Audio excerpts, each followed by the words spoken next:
Well, and on this Friday night, some Friday night lights coming your way here from Crookston, Minnesota. It's homecoming week, and it's all going to wrap up here this evening as the Crookston Pirates host the East Grand Forks Green Wave, their biggest rival. Both teams 2-3 on the season coming into this one. Morrell, we've got Tom Lees Chris V alongside me tonight, and we're ready to bring you all the action here from the pregame show to the opening kick to the postgame show right here on KROX. It's a fun night. Should be a fun football game. A lot of festivities going on all week long. And I know the kids are especially fired up to play this one here tonight for the Pirates. We got a lot to get to here on the Riverview Health pregame show. So we'll take our first break because we don't want to fall too far behind. And when we come back, you'll hear from the East Grand Forks head coach. After that, we'll talk with head coach Nate Labarski of the Pirates as well. So we got a chance to talk with both coaches. We'll have those interviews and much, much more. We'll have a draft scoreboard update. And then, of course, we will have the Knapp Crookston Mulligan Machine starting lineups for both these teams as well. Both teams on the field warming up right now. It is a dandy of a night for football. We'll have a weather report on the way also. All that and more coming your way. So we'll take our first break. When we come back, we'll have more on the way. This is the Riverview pregame show. You're listening to Crookston Pirate Football here on KROX. It's always growing season here at United Valley Bank. We're focused on growth for our customers and communities, success for farms and businesses, and improvement for ourselves. Partner with us, and you'll see firsthand just how much the right hometown banking team can change your perspective. Together, there's no limit to the heights we can reach. United Valley Bank, our roots make us stronger. Member FDIC, an equal housing lender. Harvest is more than the act of reaping what you've sown. It's the culmination of months of hard effort, along with a few weeks of working 24/7 to bring the crop in. At Sesvanderhof, we're continuously working to develop sugar beet varieties that thrive despite the pressures from disease and the challenges of nature, so that you can end each harvest on a high note. Because sharing the pride of success starts with sharing the passion to achieve it. Sesvanderhof, a passion that grows.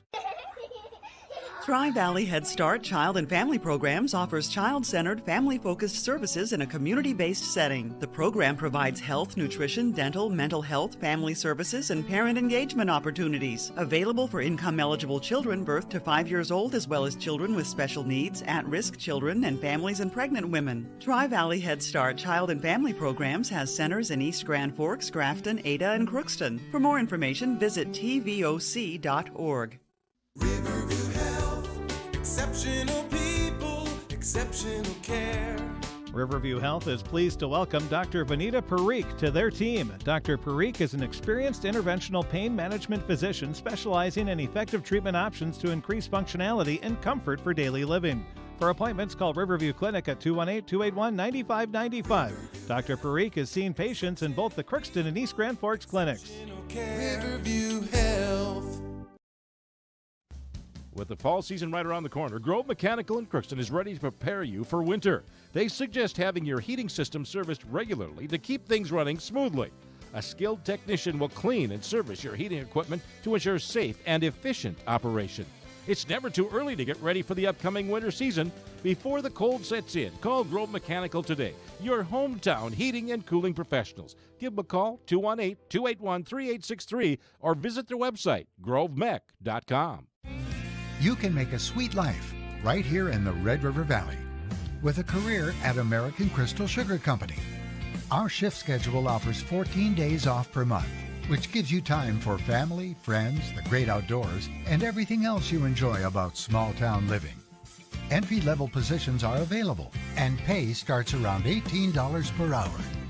Apply today at crystalsugar.com and share in our sweet success. And we're now chatting with East Grand Forks head coach Ryan Kozowski. And coach, I haven't got a chance to see you play yet this year. You're 2-3. I've seen, who you've played, who you've beat, but up to this point in the season, maybe just give me a rundown of how you think things have been going and how the boys have progressed so far this season. We're really happy with our team so far.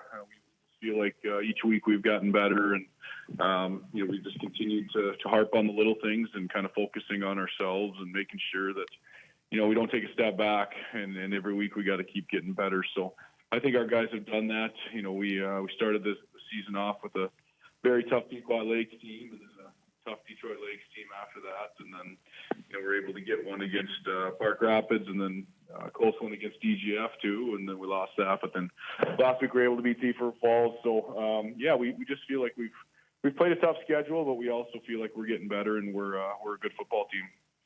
Coming into this one, it's a rivalry game. It's homecoming week for Crookston. I think last year they played you. It was your homecoming week. I could be wrong, but either way, you know how important this game is, and just it's going to be a big crowd. There's a big moment. Do you want the guys to just treat it like it's any other game, though? Well, I think, as much as you say that, I think the kids know, they've grown up, playing these guys and close to these guys, and they know each other, and it's, it is different when you're this close to each other. And so it's going to be one of those games that, we know we've got to play our best. They're a good football team, and it's going to be a game where we got to execute, and we got to make sure that we're going on all cylinders. Let's start with all three parts of the game. First, with special teams. Is that an area you feel like you're going to have some success in tonight, whether it's punting, kickoffs, field goals, extra points, whatever it may be? Is that going to be big for you? I think so. I think any game you're playing, I think if you can win that battle, the special teams battle and the turnover battle, you've got a pretty good chance to win the game. So we put a lot of pride into our special teams, put a lot of emphasis on it. So we definitely know that's something we got to be sharp on, and we got to make sure that as far as being assignment sharp and knowing what we got to do. And it's also a pride thing for our guys. If you're on a special team, it's just as important as offense and defense. So, our guys know that, and they take a lot of pride in that unit. And then on the offensive side of the ball, has it been one or two guys that have kind of led the way this year? Is it the offensive line that's the biggest strength? What's kind of that group been able to do? Yeah, I think that group has definitely gotten better. I think as our season has gone along, they've kind of gelled together, and they've figured out how to work together, and they figured out the system a little bit more. So they're definitely, we go as they go. So that's kind of the way we've looked at it, and they know they've got a lot of pressure on them, but they're up for the challenge, and it's kind of a group that's been waiting their turn to get to play, and now it is. So they're excited to be out there, and they've done a heck of a job for us. Then on the defensive side of the ball, that Crookston likes to try and establish the run. I would say Ethan Bull, one of the better backs around. I'm not trying to be biased, just based on what I've seen. He can really run. So is that going to be a big part of the game plan tonight, is trying to slow them down and maybe make them one-dimensional? No doubt. Yeah, we know he's a good player, and we know he's very talented, and our guys understand that. We've gone against them quite a few times. So it's one of those things you got to make sure you know where he's at. You got to get multiple hats to the ball, and got to make sure you're tackling low, and making sure that you get a lot of guys there, because he's just too big and strong to have one guy take down. So it's definitely a point of emphasis is tackling, getting to the ball, and knowing where he's at. All right, Coach, we've talked about a lot of different things. Lastly, if you give me just two of the biggest keys for a Green Wave win tonight, what would it be? Well, I think number one is possessing the football, and offensively just, keeping the ball in our hands, keeping it out of their hands, and making sure that we sustain drives, and we're assignment sharp, and just keeping the ball in our hands. And then, two, like I said, defensively, we got to make sure we're tackling.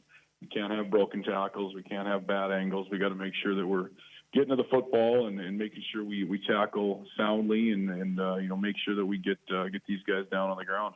Coach, we appreciate the time. Best of luck tonight. Thank you.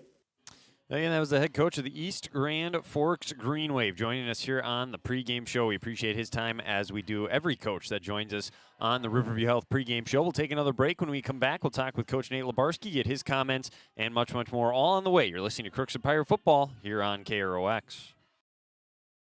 Shopping for groceries is easier than ever with Hugo's Family Marketplace. To simplify life, Hugo's offers convenient online shopping with delivery or curbside pickup at GoHugos.com. Even better, shop on the go with the Hugo's Family Marketplace smartphone app. Download e-coupons, recipes, grocery lists, weekly ads, and place your grocery order right from your phone. Save time and save big with Hugo's Family Marketplace, your hometown grocer since 1939. You're gonna find more low prices, more great stuff when you go to Hugo's. At Crookston High School, we really have a lot going on. There isn't that much going on. Oh yeah? We have softball, baseball, track and field, soccer, swimming, tennis, golf, volleyball, crap shooting, hockey, basketball, wrestling. So we have a lot of sports. And there is orchestra, band, choir, visual arts, speech, theater, Leo Club. And Crookston is one of the highest academic schools in the region. Really? Yeah, really, especially in math and science. I guess we do have a lot of going on. Yeah, and that's why Crookston High School is my education destination. Welcome to Andy Ullman State Farm. We're located on 423 North Broadway, next to Holiday in Crookston, Minnesota. Third generation agent with State Farm. We've got a team here with over 75 years of experience, 6 of us fully licensed, here to serve you. We know insurance is about a promise, and we're here from the beginning to throughout the whole process to deliver on that promise. Nobody likes to wait on hold, and neither do we. Give our office a call where a cheerful voice is ready to help you right away. Call 218-281-3643. The Crookston Eye Clinic is your hometown eye clinic. Whether you have cataracts, glaucoma, macular degeneration, or perfect vision, it is important to have your eyes evaluated to keep them healthy. The Crookston Eye Clinic is open Monday through Friday from 8:30 a.m. to 5 p.m., but on Thursdays they open at 9:15 a.m. They also have a second location in Boston to offer you even more appointment options. If you've been wanting to try contact lenses or looking for a new pair of glasses, the doctors at Crookston Eye Clinic are available to see you. Doctors Forget Smith and Jananetta are all accepting new patients. Call 218-281-2020 for the Crookston and Boston Eye Clinic, the best care in sight.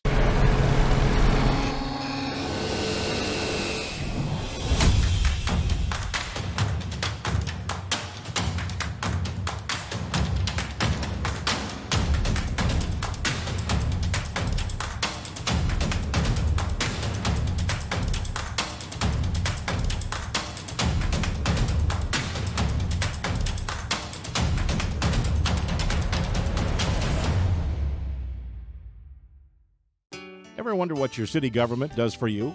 They provide police and fire protection, emergency and disaster preparation, building code and zoning enforcement, street repair, cleaning and snow plowing, curbside garbage and recycling collection, plus spring and fall cleanup weeks. They deliver safe drinking water and maintain a wastewater system. They care for 22 parks and provide year-round recreation activities. They give loans for economic development and housing. They do all this and much more with the help of your city employees.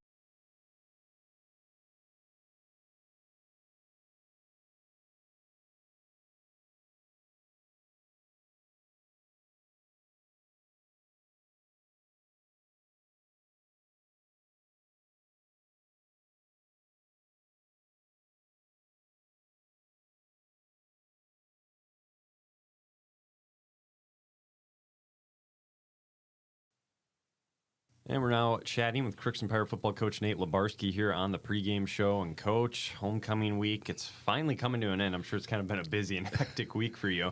But now we finally get to play some football tonight. It's against the Green Wave. Should be a fun night. Yeah, homecoming week has been it's been busy, but it's been fun. The kids have been great, and it's just a fun time. Usually culminates with the football game, which is going on tonight. So we're looking forward to it. As far as your opponent goes tonight, you play them every year. Big rival. Last year was that weird 14-0 game. This year, what do you kind of expect? Do you think it'll be more of a defensive battle since you know each other so well? Do you expect the offenses to have a little bit more success, or can you just never quite tell for sure? I don't think you can ever quite tell for sure. I think the offenses will find their way too in the game. So I don't know that I see it quite as a defensive battle as it was last year, but it's going to be a battle nonetheless because the teams do know each other, and they do a great job over there. Ryan has got that program going. They've played some teams really pretty tough this year that are perennially very good. DGF, DL, so they're a solid football team. Let's talk about the offense a little bit now. How important is, once again, establishing the run game? You also mentioned you want to work on a few things in the passing game, so that's got to start to come along. What's kind of the focus, though, this week in practice leading up to this one? Well, I think we need to continue to do, run our base stuff, effectively. But we do have to get more balanced offensively. I think certainly would like to maybe be a little bit more balanced before this point in the year. But we need to get there, a little bit for sure in, late October, you want to be able to run the football, but we also have to be able to be balanced and be able to throw it a little bit, because otherwise it just puts so much pressure on the run game. Well, one thing that helps with that is staying healthy, not having guys out. For the most part, it's been pretty good this year for you. You've been fortunate, as I like to say. Is that still the case? Nothing happened in practice this week that we need to be aware of? No, thankfully, and no homecoming festivities didn't add to any injuries, so that's good. But no, we've been very fortunate to be relatively injury-free, and kudos to the guys once again. Preparing their bodies, getting in the weight room, that all helps with the injuries. Looking at East Grand Forks, and things change year to year. I understand that. Last year when they did beat you, their 2 touchdowns were through the air. They didn't throw very much, but it just happened that they were passing touchdowns. And the secondary is one part where you've noted you wanted to see improvement from this year to last year. So do you think tonight that's an area where those guys in the back are going to have to be ready to go and play one of their better games? Yeah, they're going to have to come down and support the run. And I think last year, we had a bad angle on a screen pass on one, and then we got beat on a double move on another one. So we need to be as solid back there as we are up front and just play good complementary football defensively. As far as with it being homecoming, do you think that adds to this game? Do you like to take the approach with the guys that you got to treat every game as just the same, it's that same game, or do you feed into these big games and get the guys excited that way? Actually, I like the approach of every game is a big game, and every game is we're going to focus on one game at a time. It is a big game for us, and it's a big game for them as well. So but we're getting down towards the last third of our season, and this is a big game, and where you're going to end up in your standings when it comes to playoffs. So yeah, it is a big game, but we'll take one at a time. Yeah. There you go. And then we'll end it like we always do. Give me 2 keys for a win: 1 offense, 1 defense, and I'll actually listen to the defensive one this time so I don't ask you again. Well, I think defensively, if we start with that one, I think it is to stop the run and try to make a team one-dimensional, even though we certainly have to be able to defend the pass, but we'd like to stop the run defensively. On offense this week, I think we do need to be more balanced, so we'd like to be able to throw it just a little bit more and maybe loosen some things up, because running Ethan 42 times last week, they stack the box and it's hard. So we need to be a little more balanced offensively. Appreciate the time. Best of luck, Coach. All right, thanks, Wyatt. So, coach of the Crookston Pirates, Nate Lebarski, joining us here on the pregame show, and it's going to be really interesting to see how they do attack this game offensively. Again, Bull ran 42 times a week ago.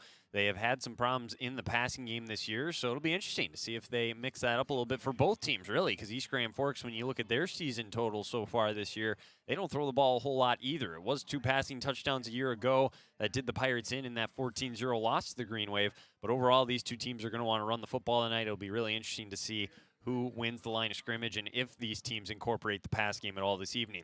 We'll take another break. When we come back, we'll have our draft scoreboard update. We'll also have the Napa Crookston Mowing Machine starting lineups. We're just getting rolling. It's going to be a fun one tonight. It's the homecoming football game. The Pirates and the Green Wave right here on KROX. We'll be back right after this with a draft scoreboard update. You're listening to Crookston Pirate Football on KROX. For all of your automotive service needs, call Christian Brothers Ford here in Crookston. We have a service team to handle all of your vehicle's needs. Does your vehicle pull to the right or left?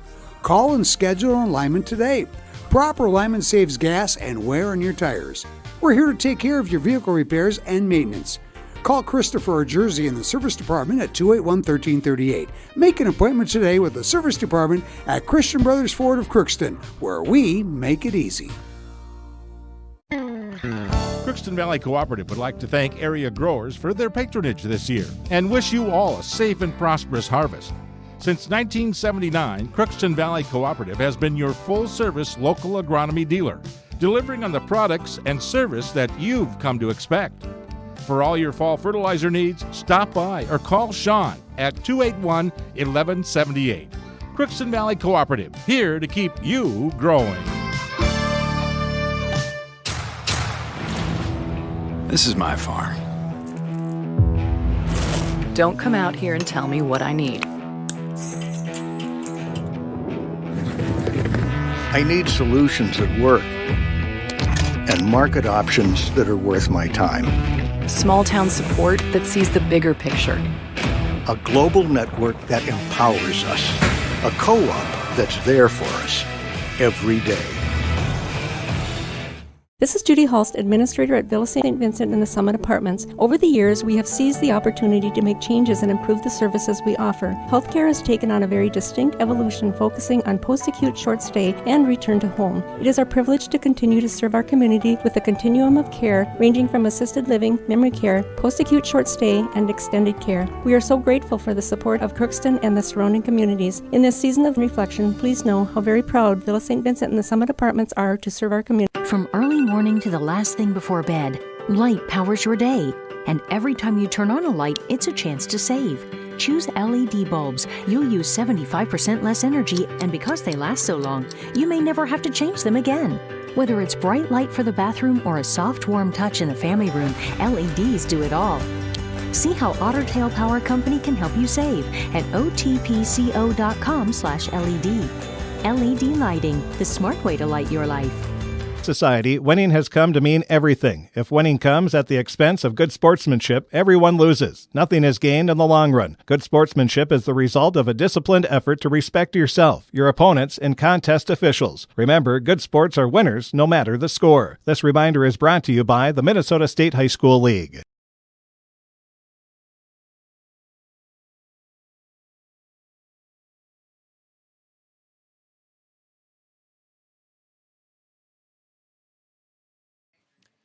And it's now time for a draft scoreboard update as we continue the Riverview Health pregame show here from Crookston on this Friday night. The Pirates getting ready to host the Green Wave on this homecoming Friday. Draft Sports Bar and Grill. They are temporarily closed on Mondays, but they're open the other 6 days of the week. And as I always say, the loyal listeners know that Friday night is, in fact, rib night. So St. Louis ribs from 5 to 9 p.m., $15 for a half rack, $19 for a full rack. They'll also be doing prime rib night tomorrow night if you're looking for something on the weekend. And then on Sunday, it's a build your own mac and cheese from 5 to 8. They have all the traditional menu items as well. Call them at 281-1183 with any questions. They open daily at 11 a.m. Draft Sports Bar and Grill in Crookston. Fridays are made for football here in the state of Minnesota on Friday nights, and it's pretty much what owns the draft scoreboard update for you here this evening. Let's run through some of the other high school games. We got Polk County West hosting Lake Park Audubon this evening. Red Lake County's hosting Pine River Bacchus. That's also their homecoming game. Warren Alvarado Oslo, Kitson County Central. Both those teams ranked in the top 10 right now, and they're both undefeated, so that should be a dandy of a game there. Fort Beltrami will host Norman County East Hewlett Hitterdal. Northern Freeze are at Stephen Argyle. Thief River Falls is hosting Frazee, so the Pirates are Thief River Falls fans this evening, although they do have the win over Frazee in the regular season, so they'll own that tiebreaker.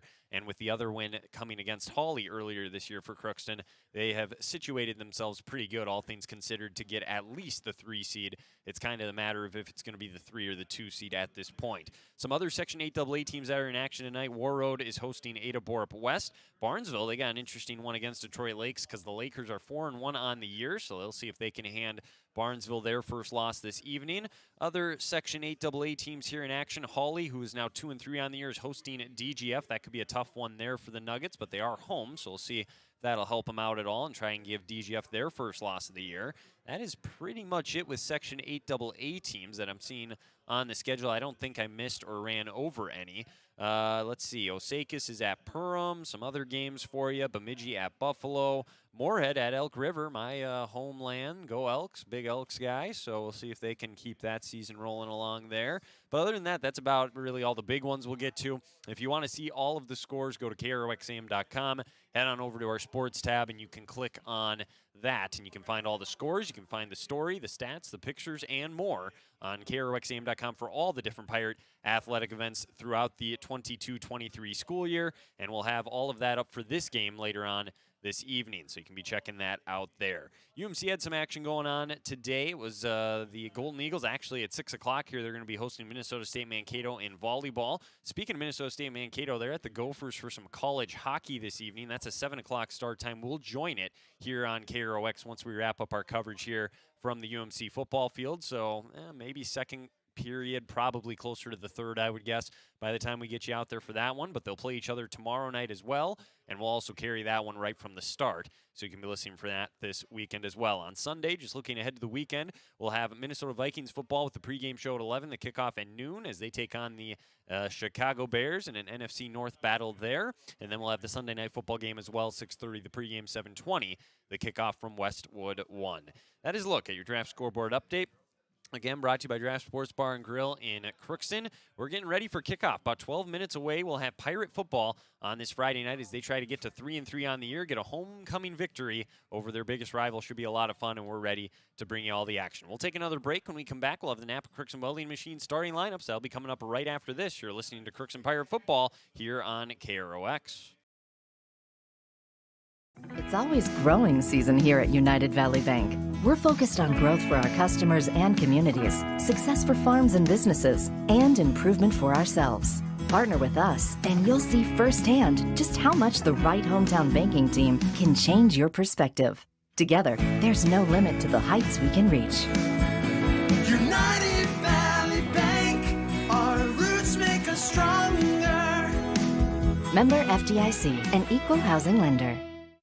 Harvest is more than the act of reaping what you've sown. It's the culmination of months of hard effort, along with a few weeks of working 24/7 to bring the crop in. At Sesvanderhof, we're continuously working to develop sugar beet varieties that thrive despite the pressures from disease and the challenges of nature, so that you can end each harvest on a high note.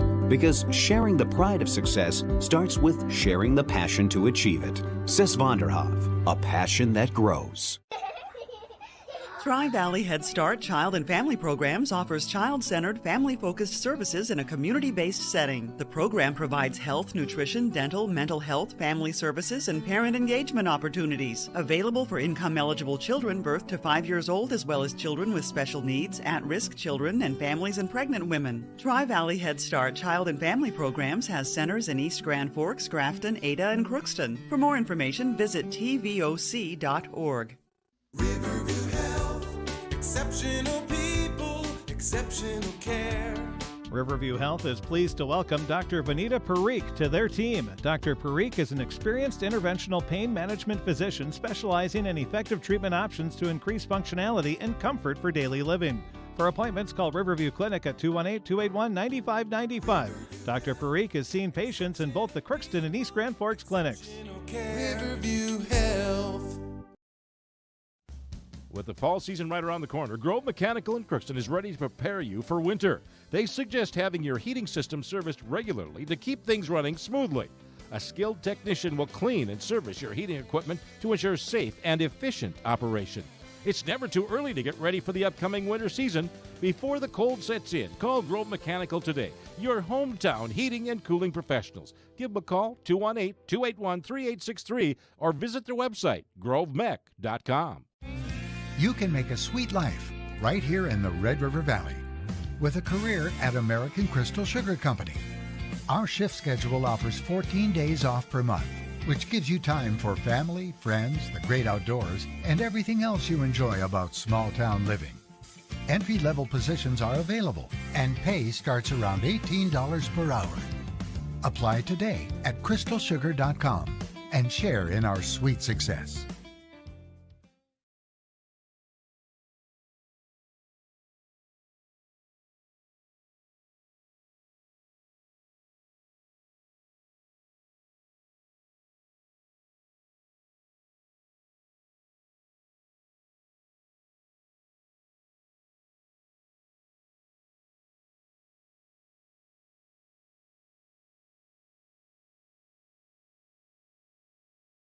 East Grand Forks Green Wave here coming into this 1-2-3 on the year. We'll run through their offense and defense. We'll start with the offensive side of the football. Playing QB today is the 5'6", 150-pound junior Drew Carpenter. He's also a guy that plays both ways. I guess before we go any further, we should say 3, 4, 5 guys play both ways, at least in the starting lineup for East Grand Forks. You know, high school football, you get that oftentimes. For Crookston, they usually have 8, and that is the case tonight as well. So anyways, Carpenter is the QB. He's got 3 different running backs that'll be behind him in the starting lineup. Caleb Schmiedeberg wears number 9. He is a senior, along with number 80, Cooper Smith. He's also a senior, wears number 80 as mentioned. He's a 5'10", 145-pound back. So they are a little bit smaller at some of these skilled positions, but I would guess that means they're probably pretty quick as well. The fullback is a junior, Clyde Anderson. He'll wear number 2. The receivers on the edge are number 17, Samuel Schumacher, 6 foot, 195-pound senior. And then the other wide receivers, Austin Rustling, a 6'2" sophomore on the edge. They don't have positions on the O-line, so we'll just run through the 5 starting offensive linemen in numerical order. Number 51, Zachary Joik. Number 54, Caden Van Yoy. Number 65, Caleb Zedgelik. And number 66, Logan Denault. And number 77, Bennett Bushy. So there is the starting offense for the Green Wave tonight. On the defensive side of the ball, we'll start up front, work our way back. The nose guard is a guy that plays both ways, Caleb Zedgelik. And then the defensive ends, or the defensive tackles, rather, are Samuel Schumacher, who we mentioned already. He's the other wide receiver that we mentioned. He's a senior, 6 foot, 195-pound defensive tackle as well. Grant Berger, he's a defensive tackle, will wear number 34. He is a junior. Then we get back a little bit, and the outside linebackers are Landon Wotke. He's a 175-pound, 6'2" senior. And he'll wear number 12. The other outside linebacker, number 26, Tanya Nowaki. He is a senior as well. Then the Rovers, I guess, if you want, other outside linebackers that they have on here. Samuel Frost will wear number 32. He's a senior. And number 36, the 170-pound, 6'1" senior, is Luke Blazik. So there's the linebackers in the secondary. The corners, Drew Carpenter, who's also the QB. And the other corner alongside him is Cooper Smith, his running back, who wears number 80. And then the safeties are Caleb Schmiedeberg, also a guy that plays both ways. A running back that we mentioned gets a lot of carries. And the free safety, Ryan Taylor, is a 6 foot, 148-pound senior, wears number 88. So that's your starting line for the Green Wave, both offensively and defensively here on this Friday evening. Again, they're coached by Ryan Kosowski here this evening. Let's take a look now at your Crookston Pirates starting lineup here as we're getting ready to announce those lineups, and then we'll have the national anthem as well. So we'll have time here to run through Crookston's before we get to our national anthem. Then we'll have the kickoff for the Pirates. Offensively, a lot of familiar names, nothing much really switching up. Jack Dota gets the start behind center. The 5'11", 165-pound senior has started every game so far this year. The running backs behind him, Ethan Bowl, the senior that has now ran for 12 touchdowns this year. He wears 38. His fullback is number 12, Tanner Giese, the linebacker, who is 5'9", 165 pounds, and a senior as well. Also plays linebacker, but we'll get to that in a minute. The wide receivers are seniors George Widman and Ryan Obel. Widman will wear number 5, Obel number 15, and the tight end, the leading receiver on this team, Carter Coet, is a junior, and he wears number 7. On the offensive line, from left to right, the left tackle is Riley Helgeson. The sophomore wears number 77. Jesus Sanchez Jr. is the left guard, wears number 75. Senior center, Hunter Knutson, he wears number 70. The right guard is Jaron Bailey, wears number 51, also another senior. And the right tackle, Angel Gutierrez, a junior, wears number 54. So some experience up front for this Crookston Pirate football team. On the defensive side of the ball, again, a lot of guys that play both ways. We'll start up front. The nose guard is Clay Hansen, the 5'8", 285-pound junior. He'll wear number 78. The defensive tackle is number 70, Hunter Knutson, who we mentioned on that offensive line. Alongside him, Jaron Bailey, also another guy that plays both ways. He'll be another starting defensive tackle today. Defensive ends are Ethan Bull and Carter Coet. They're both way players as they play on the offensive side of the ball as well. The linebackers, Tanner Giese, Leighton Fuentes. Fuentes, a new one in there that was not an offensive starter tonight, so we'll tell you more about him. He'll wear number 42. He's 5'5", 160 pounds. He is a senior. Then in the secondary, it's again pretty much the same guys that we have seen up to this point this season. George Widman gets the start on one side as a corner. The other corner, Antonio Romero, the 5'8", 160-pound junior. He'll wear number 88. And then the safeties for this Crookston team. Number 2, Ethan Bowman. He's a senior. And number 4, or rather not, Rylan Labarski, number 9. The sophomore is getting his 3rd straight start this year. They're going to let Jack Dota just play one way, so that is something we've seen the last few weeks. That is a look at your Crookston Pirates starting lineup tonight, coached by Nate Labarski in his 2nd season, trying to get his team to 3-3 here tonight with a homecoming victory. The weather for this evening, it's about 50 degrees. It's going to cool down as we move along throughout the night, and that sun starts to set. Clear blue skies. Right now, though, it's a beautiful night. We do have a breeze, though. That flag is blowing from where we are situated kind of sideways across the field at the moment, so it's not really necessarily going with or against one team completely tonight, but it is a pretty stiff breeze right now at 11 miles per hour. That should start to drop a little bit as the night moves on, but it should be a great night for football, and we're looking forward to it. We'll take a break. When we come back, we'll have the opening kickoff between the Pirates and the Green Wave here on KROX.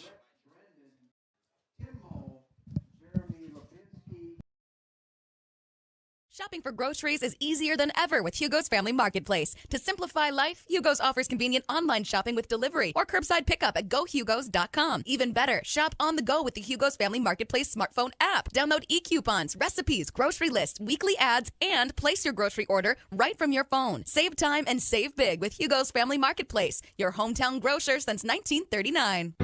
You're gonna find more low prices, more great stuff when you go to Hugo's.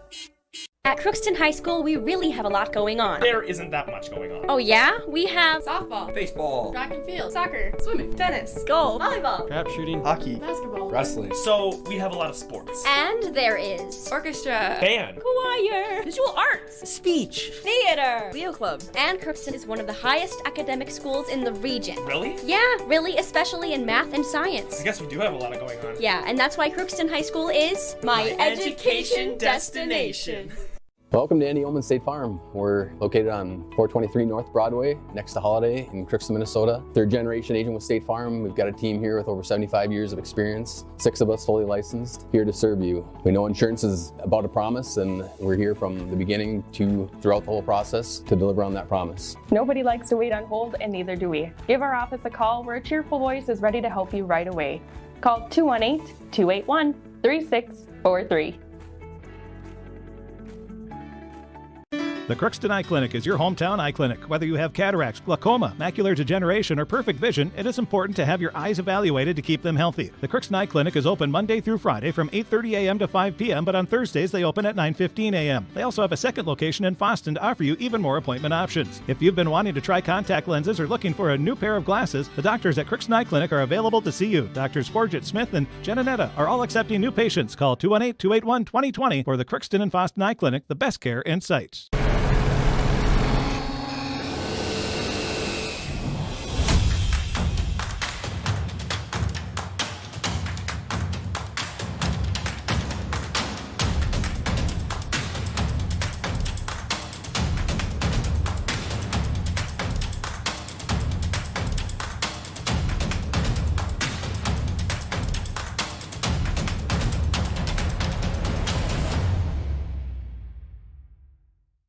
Ever wonder what your city government does for you? They provide police and fire protection, emergency and disaster preparation, building code and zoning enforcement, street repair, cleaning and snow plowing, curbside garbage and recycling collection, plus spring and fall cleanup weeks.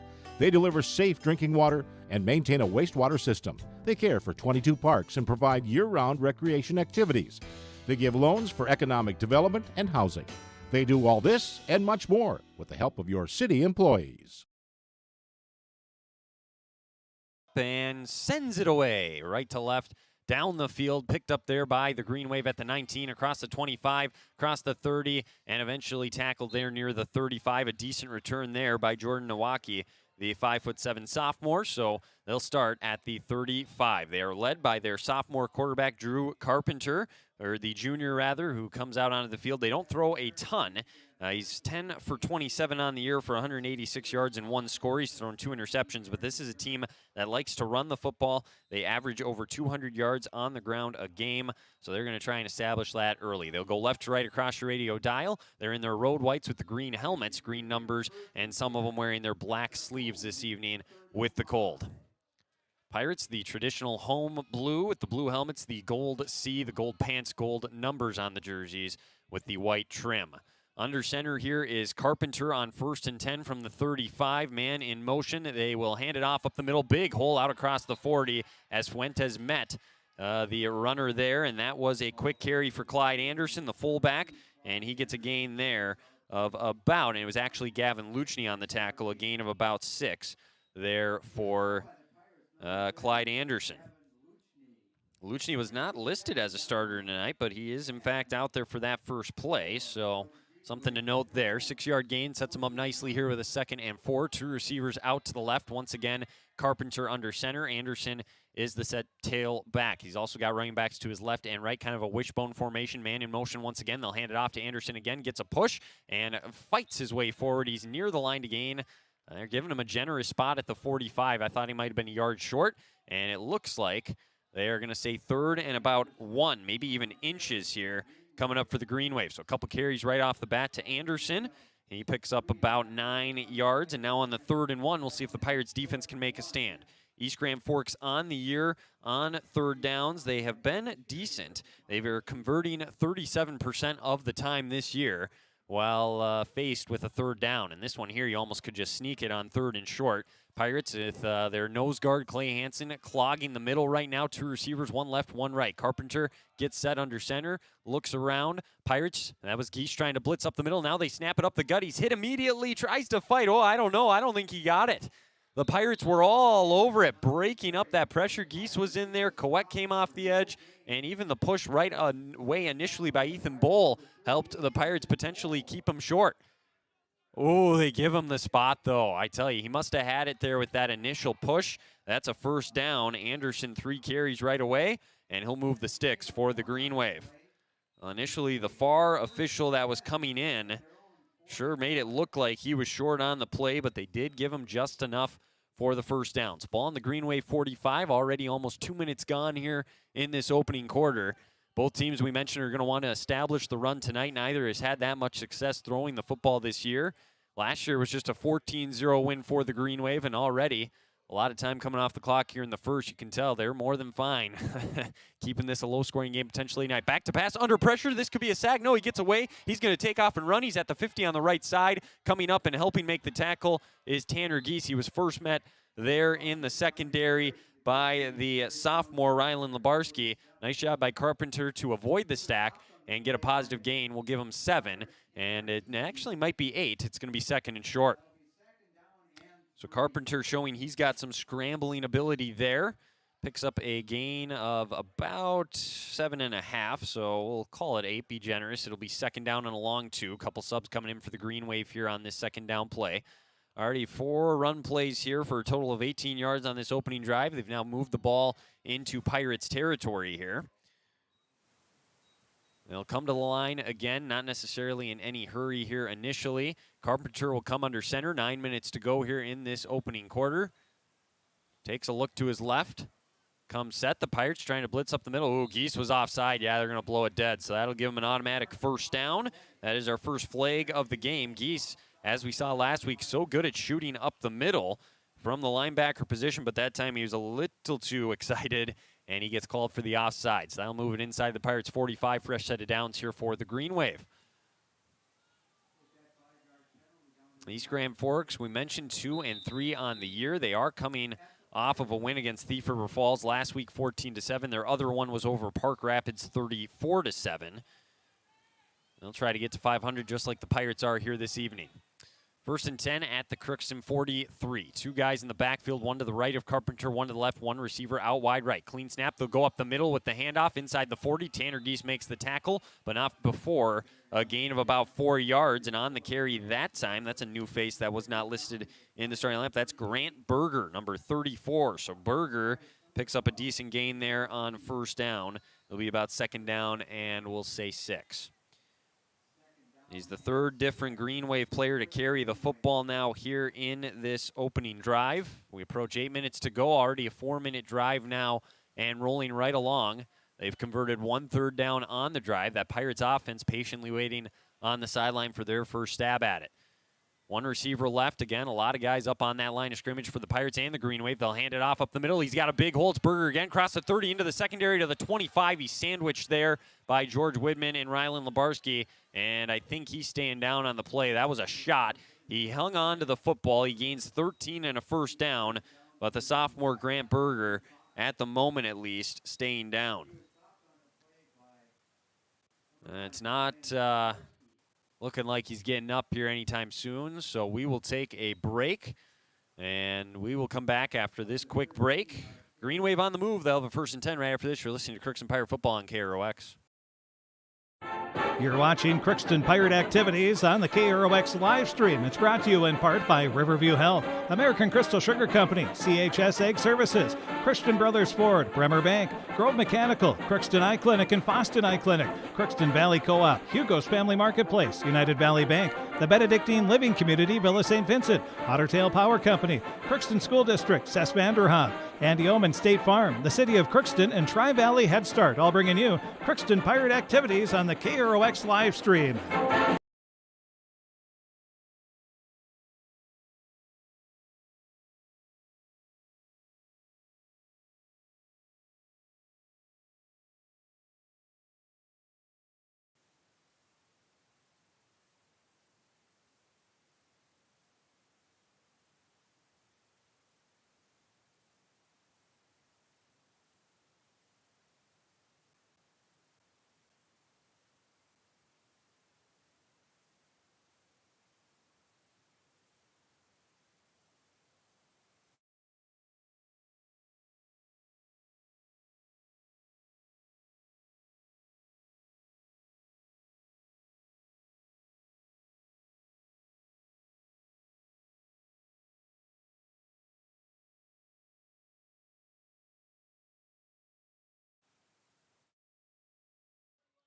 Oh, welcome you back here to the UMC football field here in Crookston.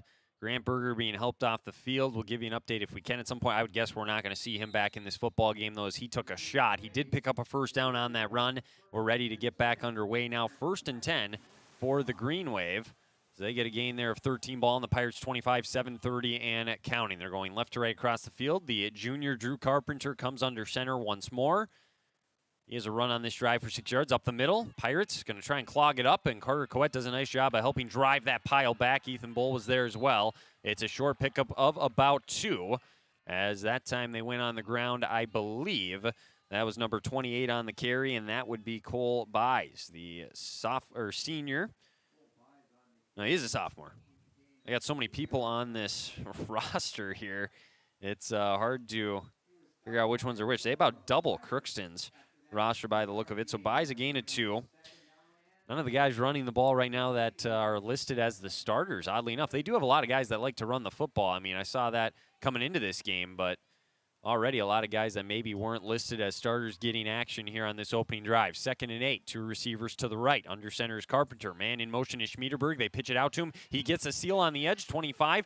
Geese missed the tackle at the 20. Couple extra yards for Cooper Smith, rather, on the play down near the first down line to gain right in front of Chris Fee down on the sidelines. I don't know if we can get him on here or not, if he can hear me, but if he can, we'll get him going here. Has he got the line to gain there, Chris? Let's see here. I don't know. The coaches right now are talking to the official on the near side on their sidelines, asking about crackback blocks. And but that's going to be a first down. And one thing we should mention as well, the size of the line for East Grand Forks, they are pretty big guys, so they're doing exactly what they want to do here. Just run the ball down the field, a nice, long, sustained drive. They've not had to throw the football once on this drive. They've already picked up 4 first downs and taken up more than half the time of this quarter. 1st and 10, snap up the middle, and that time a nice job by the Pirates there, breaking that play down immediately. It'll be a short gain as Carter Coet was once again in on the stop, and it'll bring up a 2nd down and about 9. And one thing, since Coach Kosowski has taken over, sort of follows what UND always did when he was playing there. And they just try to establish the run and use the pass if you need it, and so far they haven't needed it. This is going to be the 10th play of the drive, an impressive opening drive coming down here on the road. Homecoming game for Crookston, and the crowd kind of quiet right now. Already getting taken out of this game a little bit here on this opening drive. 2nd and 9, we'll see what the Green Wave can do here on this opportunity. One receiver right again, that 2-set tailback offset. They will hand it off up the middle once again to Anderson, and that time the Pirates were all over it once again. That D-line, they must have heard what you said, Chris. They're taking it to heart right now. 2 good plays in a row. Yeah, the interior line, that looked like it might have been was that? I think it was Clay Hansen. Yep, Clay Hansen, yeah, 78. He plugged that up and did exactly what he was supposed to do, and actually lost a couple yards on the play. So nice job by the D-line and Clay Hansen. That brings up about a 3rd and 7 on the play. They're just outside the 10 as we approach 4 minutes to go here in this opening quarter. An impressive drive, but can the Pirates defense hold here in this opening quarter? One receiver split way out left. It's Cooper Smith. 2 running backs in the backfield. Taking the snap is Carpenter. He'll hand it off up the middle, and the Pirates are all over it again. Carter Coet coming off the edge. Did not fall for the fake. He stood on the running back and brought him down. It's a short gain and 4th down upcoming. Yeah, Carter Coet and Hansen once again in there. And Carter, what a tremendous effort there. He just got around the edge and made the tackle. That was an impressive play by Carter. So it looks like they're going for it, or are they going to rush the kicking team out there? I can't tell, but this would be something to not come away with points after this drive. Well, Northwest Minnesota, you're not going to do a lot of kicking. It's especially a month from now, if you're in the playoffs, unless you're on turf, you're probably not kicking. So. They have attempted 2 field goals this year. They're 1 for 2 on the year. Their kicker is Drew Carpenter, the quarterback, but he's coming under center, 4th and 6. They got to get to the Pirates 4 to convert. One receiver out to the right. He's got a fullback behind him, a running back to the left, and a tight end in motion. Cooper Smith right to left. Here's the snap. He's going to drop back to pass for the first time, rolling left. He's trying to get the edge. Ethan Bull is tracking him down, and he's going to bring him down by the line to gain, or not the original line of scrimmage, rather. It's a gain of nothing, and that is going to be a turnover on downs. What a stand by the Pirates defense. Well, that's the problem with that play. If you go for it and score or get, they could have got the first down, I believe. Could they have? Yeah, they could have technically gotten the first down without scoring. So if they get the first down or a touchdown, then all of a sudden you just marched it down the field, smash mouth football, right up, basically smashed the Pirates in the face. Instead, the Pirates bent, looked like they're going to break, and they didn't. So a great job by the defense to stiffen up when they had to, but now the offense has a big task at hand. 2 receivers for Doty. He's under center. First snap offensively of the game for this Pirates offense, starting at their own 10. He's going to hand it off to Bull. He's got space. He's near the 15. Nice tackle out there in space to keep it to a gain of about 5 by Damian Bashaw, and that'll bring up a second and about 5. Well, Bull had a big opening along the near sideline, and George Woodman was trying to do all he could to hold on to that block, but that was a long developing play to get all the way out there. So, there really wasn't much more George Woodman could have done. He did a good job blocking, and it was just a good play by East Grand Forks. Well, going back to that drive, Chris, a 12-play drive, and on that last play specifically, it looked like Carpenter thought he could get the edge and quickly realized who was tracking him down, and at that point he was in no man's land. Nice closing speed by Ethan Bull. And the injury, that's going to be a key factor, too.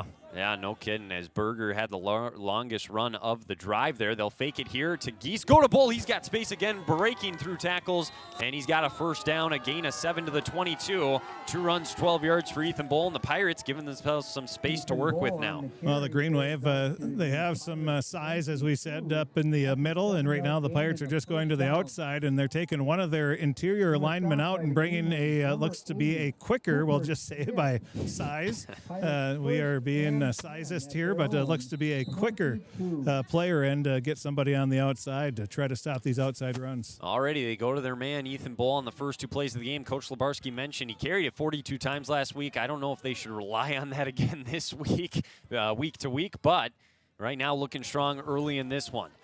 2 receivers. Let's see if they keep it on the ground. A little sweet play here to Carcoet, the tight end. He's got the 25-30. He's out near another first down. They bring him down in the secondary. Tackle made there on the play by Samuel Frost, but not before. An 11-yard gain and a first down on the tight end reverse. Well, this is a little surprising to me as the holes that the Pirates have created so far, because East Grand Forks, they've done a great job of keeping the other teams in check as far as offensively. They haven't given up a lot of points, so for the Pirates to have 3 big plays like this in the first 3 plays of the offensive series is pretty impressive. Yeah, 2 first downs already on 3 plays. Marching right down the field. Again, they got a long ways to go because they started at their own 10, but now Geese in motion, and Dota keeps it up the middle. He got to the 36, and wow, driven backwards. Ball came out at the end of that play. They're saying he was down, though. So, and that's why the Pirates didn't run up the middle the first 3 plays. Yeah, I think you're onto something there, Chris. I think they're going to have some success going to the edges today with some of their guys, and we won't expect a whole lot up the middle. We could maybe see some more of Antonio Romero tonight if that's the case, because he's pretty quick and can get to the edge. It might not be a Tanner Geese game. It might be an Antonio Romero game, though, where he could get to the edge. And see some quarterback keepers on the outside as well. So 2nd and 8. That is the shortest play so far of the day for Crookston. 40 seconds to go. What a first quarter, just flying right along. 2 receivers in this formation. A toss here to Antonio Romero. 35, cuts back to the right at the 40. Got a nice block out there by Ethan Bowman, and he gets a gain of about 4, or I apologize, about, we'll call it rather 6, and it's going to bring up a 3rd and short. Pretty easy play calling so far. Pitch left, pitch right, pitch left, pitch right. Those plays have worked very well, and a nice job by the line and the wide receivers to get those blocks. Sometimes less is more, and that's what we're seeing on this drive. They're out near midfield. I think that's going to do it for the first quarter. That's incredible. That is, I've been waiting for a game like this where it's run, and a long drive, and we've finally got it here. We've played 1. The Pirates, on their first drive of the game here, have a 3rd down and 2 upcoming. We'll take a break. We'll be back with that and more as we have no score after 1 between the Pirates and the Green Wave. You're listening to Crookston Pirate Football on KROX. For all of your automotive service needs, call Christian Brothers Ford here in Crookston. We have a service team to handle all of your vehicles. You're watching Crookston Pirate Activities on the KROX live stream. It's brought to you in part by Riverview Health, American Crystal Sugar Company, CHS Egg Services, Christian Brothers Ford, Bremer Bank, Grove Mechanical, Crookston Eye Clinic and Foston Eye Clinic, Crookston Valley Co-op, Hugo's Family Marketplace, United Valley Bank, the Benedictine Living Community, Villa St. Vincent, Ottertail Power Company, Crookston School District, Cess Vanderhoff, Andy Omen State Farm, the City of Crookston, and Tri-Valley Head Start, all bringing you Crookston Pirate Activities on the KROX live stream.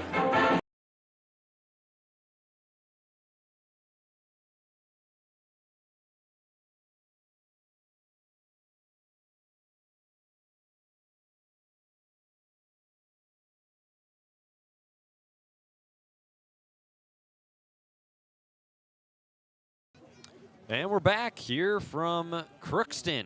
12 minutes to go here as we start the second quarter. No score. Pirates 3rd down and 2 as they come to the line. Now going left to right. We switch ends of the field. Ball on their own 42-yard line.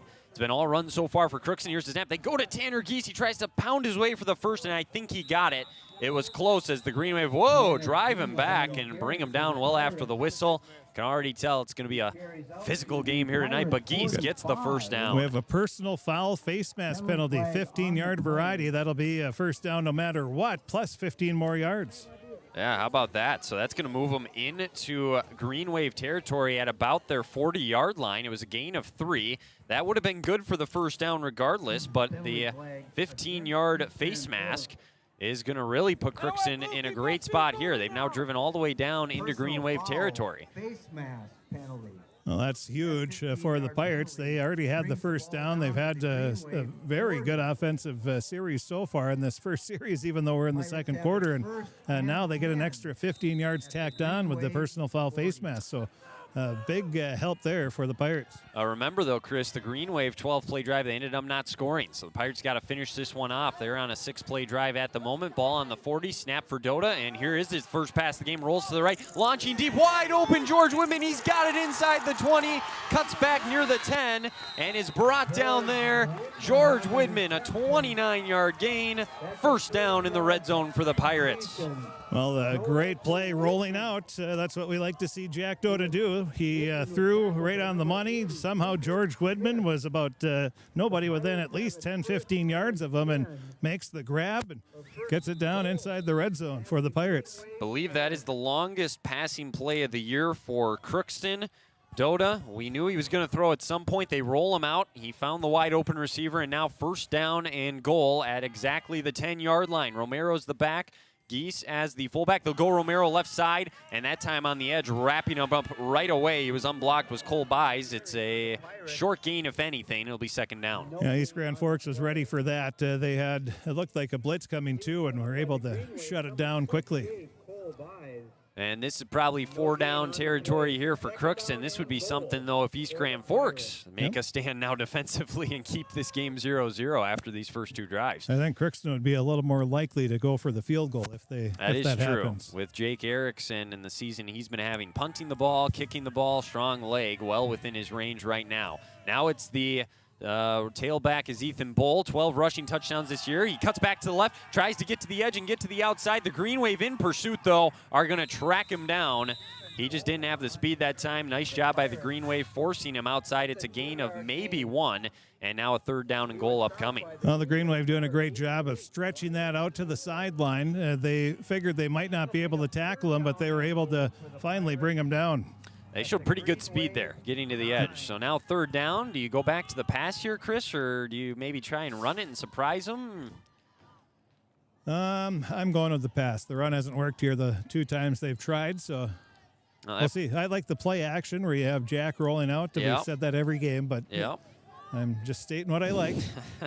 Well, and after his first throw, why not do it again? So he's got one receiver right. That is Ethan Bowman, one to the left as well. Bull is the tailback. Snap Dota. They'll hand it off to him to the right side, and the Pirates, they missed an assignment on that O-line in the backfield right away to wrap him up was number 36. That's Luke Blazik, and now on fourth down, Jake Erickson's trotting onto the field. They'll try a field goal. I was standing in the end zone, so I got a perfect view of what happened there, and, well, not a lot of blocking happened. Yeah. I'm stating the obvious here, but, I mean, The Pirate offensive line, I don't know if the ball was snapped too early, but they were very slow on the movement. It's going to be about a 26-yard field goal. Erickson lining it up. 9 minutes to go here in the second. Come on, Jake, put it through here and let's get on the board. Dota holds. There's the snap. Oh, my, coming right through. The kick is no good to the left. Somebody came right through immediately for the Green Wave. I almost thought it was offsides, and I'm surprised that didn't get blocked. But the kick is no good, and they're going to take over with 8:52 to go in the first half. Well, the Pirates are going on one, and right now the Green Wave, they're sending guys. And there was one guy that had to hit the brakes because he was trying to time it, much like the Pirates tried to do a couple of weeks ago. Yeah. But this time they were able to get through, and what are they doing here? Well, so... Oh, they get the ball. They get the ball right, yeah. where the kick was, or at the. Oh, they get it at the 20. Yeah. Okay, so they'll take over at the 20. So each team goes into the red zone on their opening drive. The Green Wave go 12 plays. They turn it over on downs. The Pirates go 10 plays. They miss a field goal. Now with 8:52 to go in the first half, we're still scoreless, and the Green Wave touching the ball for their second drive of the game. And so by going for it, the Pirates got hurt by about 10, 11 yards. Each team 4 first downs on that opening drive. Very similar. It's kind of crazy, the start to this game we've had. Green Wave now take over. Under center is Carpenter. See if they go back to the ground here. Anderson is the fullback. He had 5 carries on that opening drive. Smith in motion. They'll give it to him. He follows his fullback, bounces it out to the right. George Whitman's got to make the tackle in space and does. Otherwise, that would have been a big play. It already is a gain of about 8 and a positive play on first down for Cooper Smith. Well, both teams starting out their offensive series with big plays, big gains, and then they both have sort of sputtered out. See what happens this time, but the Green Wave with a great start that time. And once again, their offensive line, especially on the right side, creating a lot of room. Well, last week they beat Thief River Falls 14-7. I'm starting to wonder if it was a similar game where it was long drives and that's why it was so low scoring. And here, no score as we approach 8 minutes to go. The Green Wave, another nice game there. They're probably going to try and run this clock down some more. Got a tight end to the right. Anderson in the backfield. One receiver out to the left. Carpenter under center. Smith is in motion. They'll go to Anderson up the middle. Breaks one tackle. No, it was a quarterback keep, rather. I thought Anderson had it. It is near the line to gain. And it looks like Carpenter has enough for a Green Wave first down. He needed to get to the 30. They're marking him right about the 30. They're going to come out and measure. Oh, now the one official, the head official, is saying first down. Yeah, it looks like it. At this point, the Pirates, I don't think, will challenge at all. Just let them have it. But one thing, the Pirates used to have a great quarterback that ran this quarterback option, and that was Mark Bittner, who was a tremendous three-sport athlete, but he might have run the option better than anybody because there was times that they would get through the line of scrimmage and he'd still pull the ball out of the belly of the running back and then take off and run and get big yards. So first and 10 at the 30, 7:26 to go here in this opening half. No score. Smith in motion again to the left, and this time Carpenter gave it, and it's a short gain there for Clyde Anderson. I didn't see who had the tackle. I think Clay Hansen was there again. Ethan Bull was there. So Ethan Bull was in on the tackle. Nice two-leg takedown. Got the 2 points. So for East Grand Forks, Chris, they got 4 different guys that have ran the ball for 10 or more yards already in this football game. They got a lot of variety in this offense. And that's the strength of the team, but it also has to do with how they've developed this program. They do a great job over in East Grand Forks on developing. You don't just hand the ball off to one guy every game because it really doesn't matter how you do in 7th and 8th grade. Nobody remembers, nobody cares. It's how you do when you're older, and now they have those weapons. And now all these guys are going to be fresh as the game goes on, too. Here's Anderson again. Tanner Geese chops him down at the 36 after a gain of about 4. It's going to bring up a 3rd and 4 for the Green Wave. So 6:23 now to go in the half. 7th carry of the game for Anderson. He's got 18 yards on the ground. 3rd down upcoming once again. The Green Wave did convert a 3rd down conversion once on their opening drive. Again, they're 37% on the year, and it kind of looks like on our sideline here, I'm looking down there, that the Pirates' Jake Erickson's getting looked at right now. He might have got hit on that kick on the follow-through. Yeah, it's the right shin, it looks like they're looking at there, so... And I think when he kicked it on the follow-through, the guy that came through for the Green Wave ran into him. So we'll have to keep an eye on that. That could be a big moving forward. And now the Green Wave, before they could get the playoff, take a timeout with 5:42 to go. So they want to talk things over on an important 3rd down here with 5:40 to go in this first half. I think we'll just keep it right here. Chris, we never got to you before the game to give us your keys, but I'm assuming a lot of it has to do with who controls the line of scrimmage once again. Well, if you can find my keys. No, just kidding. It's the same as always. It's sort of like Coach Garman says in boys basketball, it's the same 3 keys every game. Yeah. It's sort of...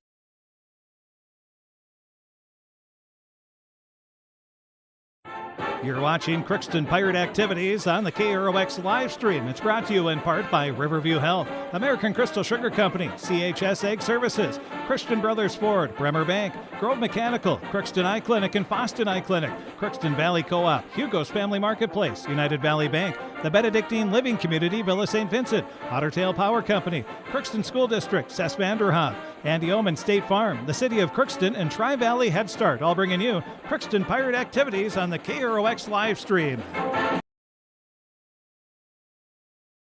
Opportunity to score, you're going to have to do it. Here's the 3rd and 4 as we resume play. Ball on the Green Wave 36. Carpenter under center. He's going to roll to the right, look to throw. He's got his tight end in the flat. He short-armed it, though, and diving down to make sure he secured it for the first down was the Green Wave receiver. They do say it's a catch. That'll move the sticks. It was Samuel Schumacher on the reception. Ooh, I thought it... That's close. I'm not anybody to be saying I think I saw something with my eye, but it looked like it might have skipped off the grass a yard before he got it. But he did get his hands down. I'll give him credit. But the Pirates got very lucky. They had there was 2 East Grand Forks receivers that nobody was even close to running down the middle of the field, and he did not see him. So. Well, that's where Schumacher, he looked at his first option, saw it was open, and thankfully for Crookston, that's where he threw it. So right at the 40 now, we're under 5 minutes to go. The Green Wave have 2 timeouts remaining, so plenty of time still on this drive. And Carpenter keeps it around the edge. The Pirates blew it up, but a nice job of keeping the play alive by Carpenter. I think 3 different Pirate defenders missed him. He gets out to the 45, and it's a gain of 5. Well, he's shifty. There's no doubt about that. And we have a Pirate coming out. It looks to be is that Jaron Bailey. Correct, yeah. And he's limping, maybe a little gimpy as well. Well, it's a little bit colder tonight. The hits always feel a little bit tougher when it's a little bit cooler. Yeah, it's cool for so far this year. Correct. And about once you start the playoffs, this will probably be a perfect day. But yeah, when you're not used to it, it's a miserable feeling, that first couple of hits if you're not warm. So now 2nd and 5, the Green Wave again, another nice long drive. I mean, it's possible that they could have Crookston only touch the ball once this half if they take up the rest of this clock, which would be incredible. Carpenter under center, 1 receiver to the right. We still have no score, 2nd and 5. They'll hand it off here to Anderson. He spins around as getting him at the ankles to bring him down on the play was Carter Coette. It's a gain of about 2. It's going to be a long 3rd and 3 upcoming. I like it. No. Is it going to be farther than that, it looks like? Are they moving it back? They might move it back a yard, so it's going to be about a 3rd and 4, rather. So 3rd and 4. They got to get to midfield exactly to convert. They're at their own 46. And the Green Wave did just show they can throw. That was their first pass of the game on this 3rd and 4 last time. We'll see if they do that again or go back to the ground. They already have converted 2 third downs in this opening half. 1 receiver to the left, that's Cooper Smith, Carpenter under center. The Pirates got 5 up on the line. Geese coming up from the linebacker spot. He timed the snap, almost got to him, rolling out, looking to throw. He has no one to throw to, hit as he throws. Incomplete, a dangerous lob throw there by Carpenter. It lands safely to the ground before Leighton Fuentes could get it. Applying the pressure was Ethan Bull, and it's 4th down. And Ethan's going to have to come out when he made that hit. His chin strap, it unbuckled. He can't get it back to buckled up, so he's going to have to come out and see if he can buckle it or get a new one. That looks like he's trying to do that right now. So now on the 4th and 4, they're going to punt it away. Carpenter is back to punt, back to receive the kick. Antonio Romero at his own 20. First punt of the game here, 3:08 to go. And now Coach Zimmerman takes the timeout for the Pirates. He saw something he didn't like. And, it is a spot where you can maybe run a fake, so good idea to talk things over here. Yeah, I think that's a good call by Coach Zimmerman. You don't want to get caught with a first down here, and maybe they punch it in, as we said. You don't want to give them a chance to score with 3 minutes left in the first half. Also a good reminder, too, to not jump off sides here, because that would be an automatic first down. So no need to even go for the block. Just wait, let them snap it, kick it away, and take your chances. And one thing I want to mention here while we have a moment, was 22 years ago, Les Drexel, on October 2nd, that Les Drexel, former Crookston Pirate coach, athletic director, and Hall of Famer and many Hall of Fames, passed away from prostate cancer. It is Cancer Awareness Month here in October, so we want to make sure we mention this. But he coached 42 seasons, died at the age of 67, and retired from Crookston, went to coach at Red Lake Falls for several years. He had 264 wins, 119 losses, 9 ties, and was the 6th most in Minnesota history in the career wins. So we're still thinking of Drex these days. Here's the snap on the punt now. Left-footed kick. Gets a line drive. Romero's going to let it bounce at the 20. It's going to roll down inside the 10, the 5. They try to track it down, and I think they did. Down at the 2-yard line. Wow. That is an impressive 52-yard punt, and the Pirates are going to be backed up once again to start this drive.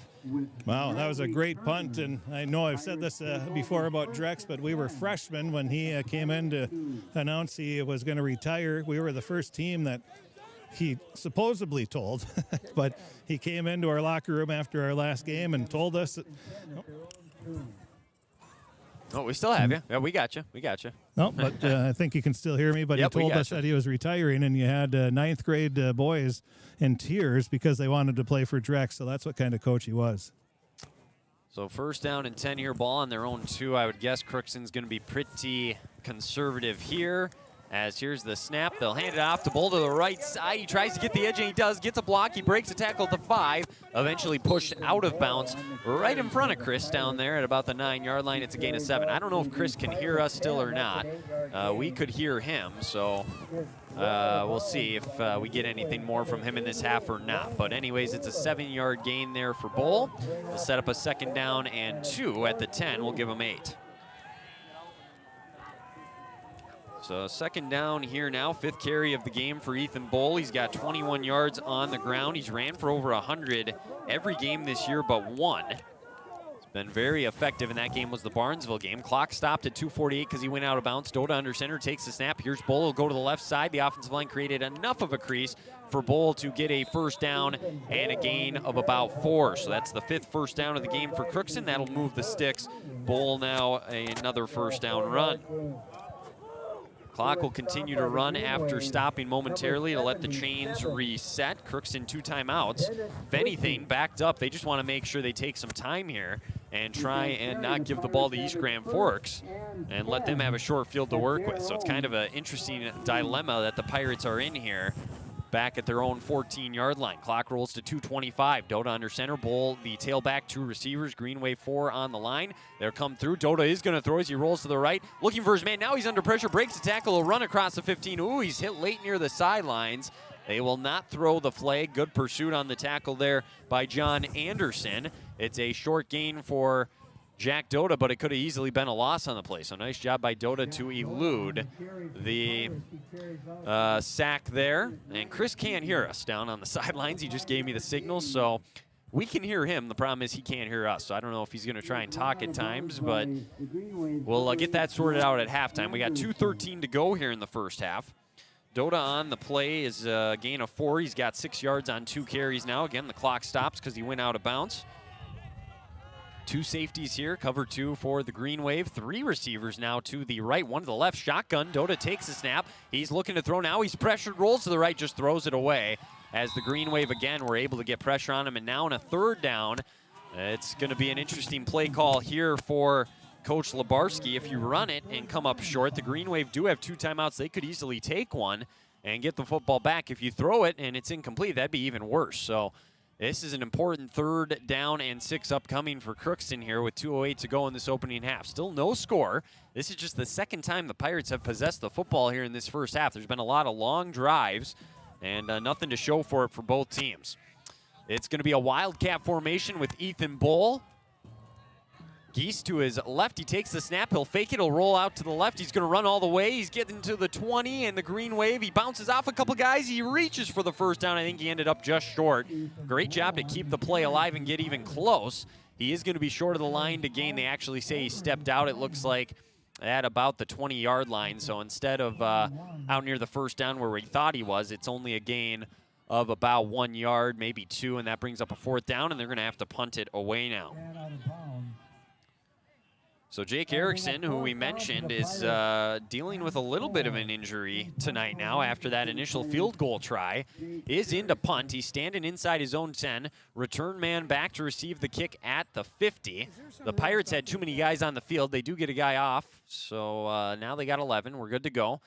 See if the Pirates can get a clean snap, clean kick. They're coming after it, and the kick is, just away. They almost blocked it. It is going to be caught inside the 50. He's going to run it back at the 45, breaks a tackle, gets to the 40. A return to 9 on the punt of 29 by Jake Erickson. On the return for that 9-yard gain is Cooper Smith.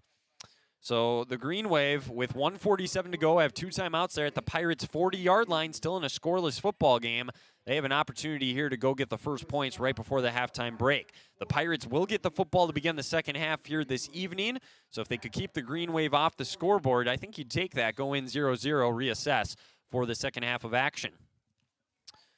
So the Pirates 1 first down on that last drive. They have 5 first downs in the game. The Green Wave with 6 first downs. They've had 2 nice drives, but nothing to show for it. A little shotgun formation for the first time tonight for the Green Wave. Carpenter with 2 receivers right, 2 left. Running back to his right is Anderson. He'll take the snap. They'll throw a little bubble screen out to left to Smith. Catches it at his own 45. He's going to get to the 35, 30 down the sideline to the 24, 23 maybe, where he stepped out, was forced out by Ethan Bowman. But a nice gain there on the pass from Drew Carpenter, and it's a first down, and the Green Wave are in business now. For Smith, his first catch here in the football game. They'll mark it at about the 23. We'll give him 17. That's the longest play of the football game here in this first half for East Grand Forks in total. Chris probably can't hear us still, but... Oh, but Jen, you're right. That was a great play call. They had Bull on the defensive end. They knew he was going to be coming hard, so they just did a quick pass to the outside and got a big gain. Great play call by East Grand Forks. And now on a 1st and 10 from the 23. They're coming with the blitz. He sees it. He's going to throw one to the right. Short pass through the hands and incomplete, almost intercepted as he hit his man right where he wanted to, Tanner Nowacki, and it falls incomplete in front of Antonio Romero. So the Pirates come with the blitz again, even though they just ran a screenplay. And thankfully, the East Grand Forks receiver could not hang on to the pass. So 2nd down and 10. Again, we'll hope to get the headphone situation for Chris down there figured out here at halftime so we can get him back for the second half. 2nd down and 10, 1:36 to go. So the end of the half always takes longer than the start of the game, that's for sure. Seeing that here, it's dragging on a little bit. 1 receiver right, 1 to the left. Shotgun again for Carpenter. They're going right to left across your radio dial. They do a hard count. The Pirates do a nice job of staying disciplined, staying on sides. I would have to imagine they got to get the snap off pretty quick here, and I don't think they did. And the Green Wave take a timeout. So that'll set up a 2nd and 10 when we come back from the timeout. We'll keep it right here. Green Wave here at the Pirates' 22-yard line, as they will have 1:36 to go with 1 timeout now. In the halftime show, we'll add up the stats. We'll talk with the Pirates coach, Nate Labarski, get his pregame, or rather halftime comments. Already heard from him in the pregame. And then we'll run through a draft scoreboard update, get you ready for the second half kickoff. Homecoming night as well will be a little bit longer of a halftime show. They'll introduce the royalty, the homecoming court, and the king and queen, and then the band is going to play, it looks like, as well on the field today. So we'll have that and much, much more here in the halftime show. The teams break the huddles. They're back out there. We'll see if the Green Wave go back to the air here on this 2nd and 10. Shotgun once again for Carpenter. Looks left, looks right. Pirates with 5 on the line. Here's the snap. They're going to come with 4. He rolls to the right all the way, throws it into the flats. It's caught there. In pursuit, though, and a nice tackle by Tanner Geese. It's a gain of nothing on the play as he threw that one to, I believe, John Anderson. It's a no gain, and now the clock continues to run. 3rd and 10.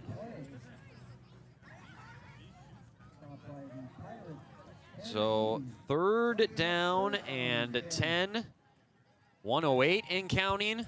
Green Wave would be a long field goal from here. They got to get some yardage back. They have 1 timeout to work with. Shotgun here for Carpenter. He's going to send a man in motion as Ryan Taylor gets positioned on the right side now. 55 seconds and counting. Shotgun snap.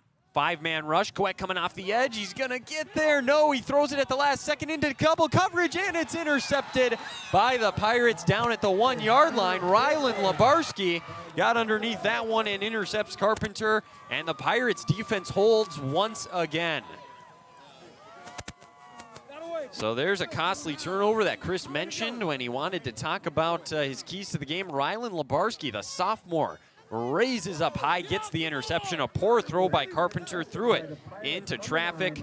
And now the Pirates at their own 1 because it was not a touchback and he couldn't return it. He was hit immediately.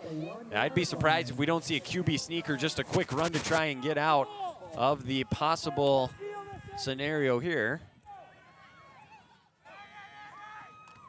Here is the snap. They do just sneak it ahead with Doda. Maybe a yard on the play for Jack Doda. And the clock continues to run. They could just let this go to the half now if they want to. Which honestly, I would maybe recommend with the way this first half has gone. We're going to have a scoreless opening 24 minutes here tonight on homecoming night. Maybe not the most exciting game if you like points, but it's been a lot of fun. We've had trips in the red zone, turnovers, big hits, and moved along pretty quickly. And we're going to head to the break scoreless, and the Pirates will receive the second half kickoff. We'll talk with Coach Labarski here momentarily. We can still hear Chris, even though he can't hear us. We'll go over the first half stats, like I said, break it all down. We'll have that and much, much more in the halftime show. And it looks like Chris is standing by next to him right now. That is the half. We'll send it down to Chris here once he's ready. He'll interview Coach Nate Labarski here, and we'll get the halftime show rolling. So here we go. We're now joined with the head coach of the Crookston Pirates, Coach Nate Labarski. And Coach, you didn't get a whole lot of offensive plays in that first half, but your defense, they bent, and did not break. And you had to be pretty happy with them coming up with a big stop. Yeah, it's starting to be a classic East Grand Forks Crookston game, right? Not a lot of points on the board, but we did. We battled. They were moving the ball a little bit on us, and we were able to stand up and hold when we needed to. What was the big change to stop them on that first drive? Yeah, I think just getting push up front and being able to stop that dive play on them is key, and hoping to make them into a throwing team hopefully, and then being able to play coverage on the backside. So defense did a good job first half. Then offensively on your first drive, you did a nice job of moving the ball down the field as well. Yeah, we go down there and then we stall out. Yeah, but move the ball well. Happy with that. Able to throw it a little bit, and so we need to loosen it up a little bit. What's the big change besides loosening it up in the second half that you have to make? I think we keep playing with intensity. I think the game's going to be one up front tonight, and we need those guys to come through for us, and probably need to put our foot in the ground and kind of get north and south on some of our runs too. So, Coach, thanks for talking to us. Best of luck. All right, thanks, Chris. All right. That's Nate Labarski, head coach of the Crookston Pirates. So there we go. Chris Fee down there on the sidelines. Again, we'll get his headphones hopefully fixed here so he can start to hear us and we can get some more back and forth in the second half, get his insight a little more often. We will take a break. When we come back, we'll go through the stats. We'll have a draft scoreboard update, but no score after one half of play on this homecoming night. It's setting up to be a good one here in the second half. Pirates will receive the second half kickoff. We'll take a break, and we'll be back right after this. You're listening to Crookston Pirate Football here on KROX.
the live stream figure. Hey, there we go. Now you can hear me on the live stream. So no score after one half of play, but the offenses actually had some successful drives. Let's just start with there. East Grand Forks, opening drive of the football game. They go right down the field, 12 plays. They end up in a 4th down and 6 from the Pirates' 10. They decide to go for it. They get stopped and turned away, so they come up scoreless. That took 9 minutes off the clock. The Pirates then, they counter with a 6-minute drive of their own 10 plays. They go down the field 80-plus yards thanks to, in part, a big flag on the green wave that helped move them down the field. But other than that, they had some success. They end up missing a 26-yard field goal, so we remain scoreless. Then the green wave, they ended up turning it over there, or they punted rather first. The Pirates came back, they punted, and then the green wave threw an interception there right before the end of the half on the Pirates' 1-yard line on a throw to the end zone. And Rylan Labarski makes a huge play, the biggest play of the game so far defensively for Crookston, keeps the green wave off the scoreboard and keeps us 0-0. The Pirates would run a QB sneak, get him off the 1-yard line, and eventually just run the clock out. And that brings us to the halftime. Let's take a look at the first half stats. We'll start with the team stats, then we'll go to the individual stats. We're going to have a longer halftime break. We got the band out there, the marching band for the Pirates playing right now. It's homecoming week, so now the homecoming court is being introduced right now as we speak. So we got that going on as well. And they're introducing that at the moment. Here we go. Let's take a look at our team stats as they do that. For the Green Wave, they had 92 total yards, 71 on the ground, 21 through the air. They ran 23 plays, 5 passes, 18 rushes, 7 first downs. They committed 1 penalty for 15 yards. It was that face mask that helped the Pirates go down the field on their opening drive of the game. So it was a pretty clean game for both teams, all things considered, as each team only committed 1 penalty there in that opening half. For the Pirates, they ran 16 plays, 85 total yards, 55 on the ground, and then 30 through the air, the 1 completion of 30 yards to George Widman. That got him set up first and goal. They ended up missing a field goal on that drive, and that's why we're still scoreless. But overall, not a bad opening half for the Pirates offensively. They just didn't have many opportunities with the football. They had 5 first downs, 1 penalty. It was a offsides for 5 yards. So, again, pretty clean game for both these teams. Individually here, let's take a look at what we had here individually. For the Green Wave, Drew Carpenter through the air, 3 for 5, 21 yards. Threw that interception, though, near the goal line. He'd like to have that one back. That is why we're still scoreless in the game. On the ground, Clyde Anderson, the fullback, 8 carries, 19 yards. Cooper Smith, 2 carries, 17 yards. Grant Berger, 2 carries, 17 yards. Berger left the game, and we did not see him return after that opening drive. So that's what we have for you there with him. We'll let you know if we do see him back out there at some point. Drew Carpenter, the quarterback, 4 carries, 15 yards for him. And then Cole Byes had 2 carries for 3 yards, so he also got in the action as well. So they had 5 different guys carry the football there in that opening half. And pretty well balanced and spread out for their 71 rushing yards. The receivers that helped Carpenter complete his 3 passes, 1 catch for Cooper Smith for 17, 1 for Sam Schumacher for 4. John Anderson also caught 1, but was stopped at the line of scrimmage, didn't gain anything on that one. Carpenter also punted once for 52 yards, back the Pirates up inside their own 5-yard line on that punt. For Crookston, through the air, Jack Doda, 1 for 2. He had the 30-yard completion to George Widman. Again, that was the biggest play of the game for either of these two offenses. On the ground, Ethan Bowl, 7 carries, a lot less than his 42 that he had a week ago. He had 27 yards on his 7 carries. He averages 6.6 yards a carry this year. He is averaging just below 4 so far here tonight. Jack Doda had 3 carries for 7 yards. Carter Coet, though, a carry for 12 yards on that opening drive on the tight end reverse. So that was pretty cool there to see him get a little reverse and get a run for himself. And then Antonio Romero had 2 carries for 6 yards. Tanner Giesby 1 for 3. So 5 different guys running the football as well for Crookston, just like the Green Wave. That is a look at your individual stats here in this opening half. That was a look at your team stats, and that is a look at our first half of play. Again, we have, up to this point, no score. We got a second half to play, though. It should be a lot of fun, a rivalry, homecoming. There's a lot to look forward to in this next 24 minutes of play between the Pirates and the Green Wave. Got the teams warming up at the moment here. The band's still playing. I would guess they'll put an extra 3 minutes on our clock. So we'll take another break. When we come back, we'll go through a draft scoreboard update, let you report on anything if we know any scores. Honestly, with how quick that went, we might not have a whole lot to say, but we'll take a break. We'll come back with that, and then the second half kickoff here between the Pirates and the Green Wave. So we'll take a break. We'll be back. You're listening to Crookston Pirate Football here on KROX.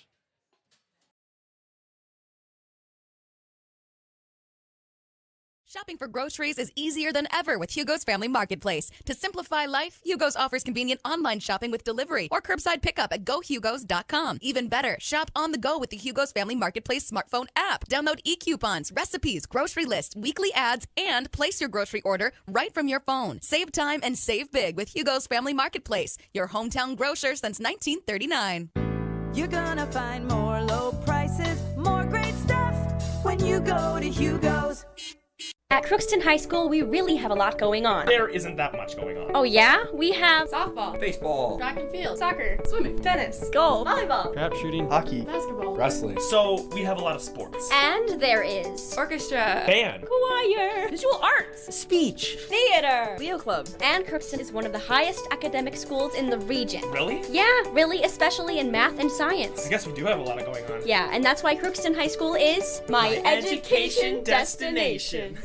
Welcome to Andy Ullman State Farm. We're located on 423 North Broadway, next to Holiday in Crookston, Minnesota. Third generation agent with State Farm. We've got a team here with over 75 years of experience. 6 of us fully licensed, here to serve you. We know insurance is about a promise, and we're here from the beginning to throughout the whole process to deliver on that promise. Nobody likes to wait on hold, and neither do we. Give our office a call where a cheerful voice is ready to help you right away.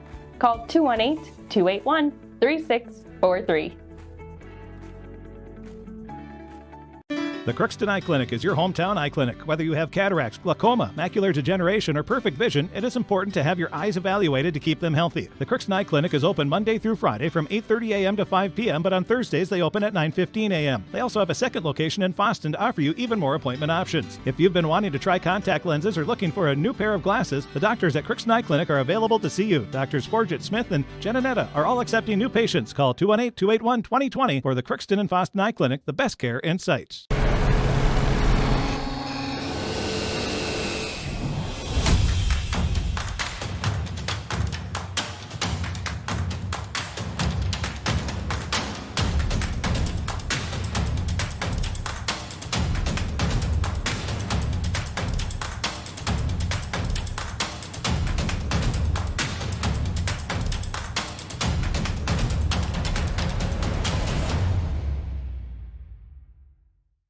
Ever wonder what your city government does for you?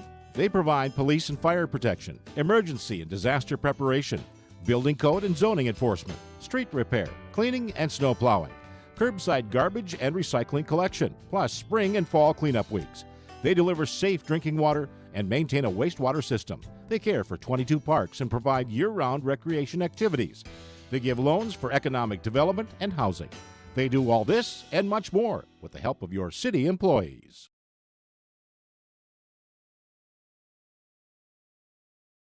0-0 football game, just what everyone expected at halftime. You know, we did the You Pick the Score contest, and right now the people that had low scores are thinking, I'm sitting pretty good right now. The ones that were up there in the 30s, maybe not so much. So we'll see what happens here in the second half. Though a lot of football to go here on this Friday night. So it's time for a draft scoreboard update. Go ahead, Chris. Oh, yeah.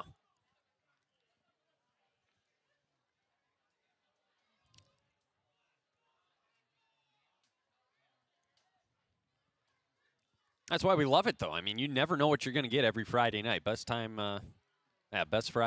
to spend your Friday night, no question about that. So, draft scoreboard update for you. I don't know how many scores we're going to have here because that first half was incredibly, incredibly quick. And some games, of course, still start at 7 p.m., and we're not even at 7 p.m. Let's see. Let's run through 9-man and see if we have anything here. It is week 6. Some of the games played on Thursday. Goodrich Grigla beat Lake of the Woods 35-6. Tonight, it says this is final. This was an afternoon game. Stephen Argyle beat the Northern Freeze 35-30. So that was an afternoon game. That one has gone final. But yeah, Congrats to them. Yeah, but no other 9-man scores even in progress. Warroad currently beating Adaborp West in a 1A game 14-6. Still in the first half there, but again, no other scores from 1A. In 2A, let's see. Thief River Falls beating Frazee with 5 minutes to go until half, 28-7. Here, scoreless, nothing else in 2A. 3A, anything here? Fergus Falls beat Roseau 26-8. Wow, a lot of afternoon games. That's kind of rare, but Fergus Falls gets a win over Roseau there. Nothing else in 3A as far as scores go yet. And nothing in 4A, 5A, 6A. We won't need to report on any of those. So there's your scoreboard update. We'll have more here in the second half and after the game, of course, as well. But here we go. A lot of games just kicking off. We're starting the second half. Green Wave kicking off to the Pirates from the 40, right to left. Carpenter has the ball teed up. It's Bowl and Romero back to receive the kick. The left-footed kick soars into the night sky. It's to Romero down at the 11. He'll come across the 20, cut back to the East Grand Forks sideline, across the 20 to the 24. And that'll set up the Pirates at their 24-yard line. Believe it or not, Chris, that is the best starting field position the Pirates have had now all game long. They were backed up inside their 10 that entire first half.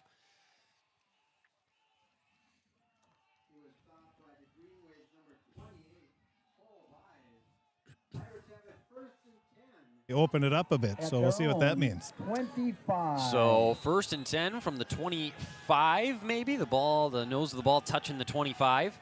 It was Jack Dota in that first half with the 30-yard completion. Only threw it twice, but he mentioned they got to get more from their passing game. We'll see if that's the case here in this opening drive of the second half.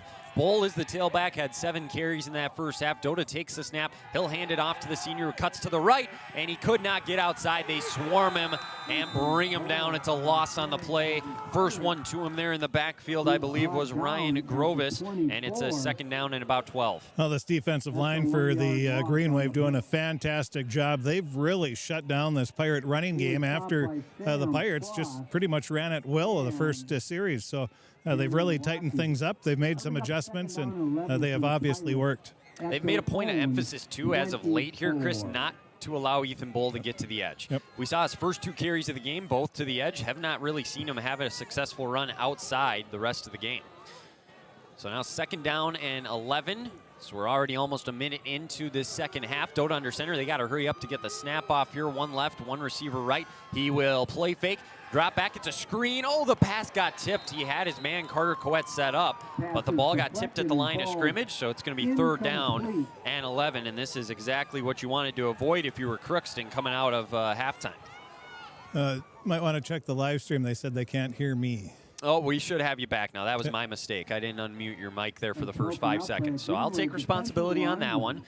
You should be able to hear you now, though, so we should be good to go. So I'll ask the person that texted, and can you hear me now?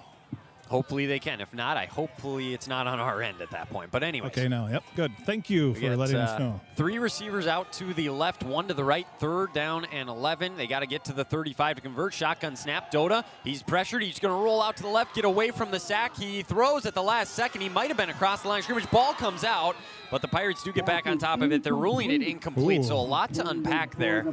I thought he was across the initial line of scrimmage, but I guess not. And the pass was incomplete anyways on the drop. It was well short of the 1st down anyways, and the Pirates are going to have to punt. Either way, the Pirates would have recovered the fumble, but that looked to be a gracious dropped ball or an incomplete pass because he had it for a step almost 2, and I don't know exactly what the rule is. I should, but I'm not sure, but it looked like a catch to me. He just dropped it. Chris, to be fair, I don't think anybody knows the rule these days with what the NFL has done with you got to make a football move and whatnot. And college is a different, and high school is different. So you never know. Here's the snap. Erickson gets the punt away. This one drives Smith back. It bounces at the 43, takes a Green Wave bounce back to the 46. So it is a punt of 30 yards for Erickson, and good starting field position here for the Green Wave trying to get the game's first points. Oh, nice job by Erickson. He angled it away from the return man, so he wasn't able to get it, and kicked it, fast enough, or low enough, we should say, that it got there, and he wasn't able to make the catch. So pretty good kick with no return. You'll take that.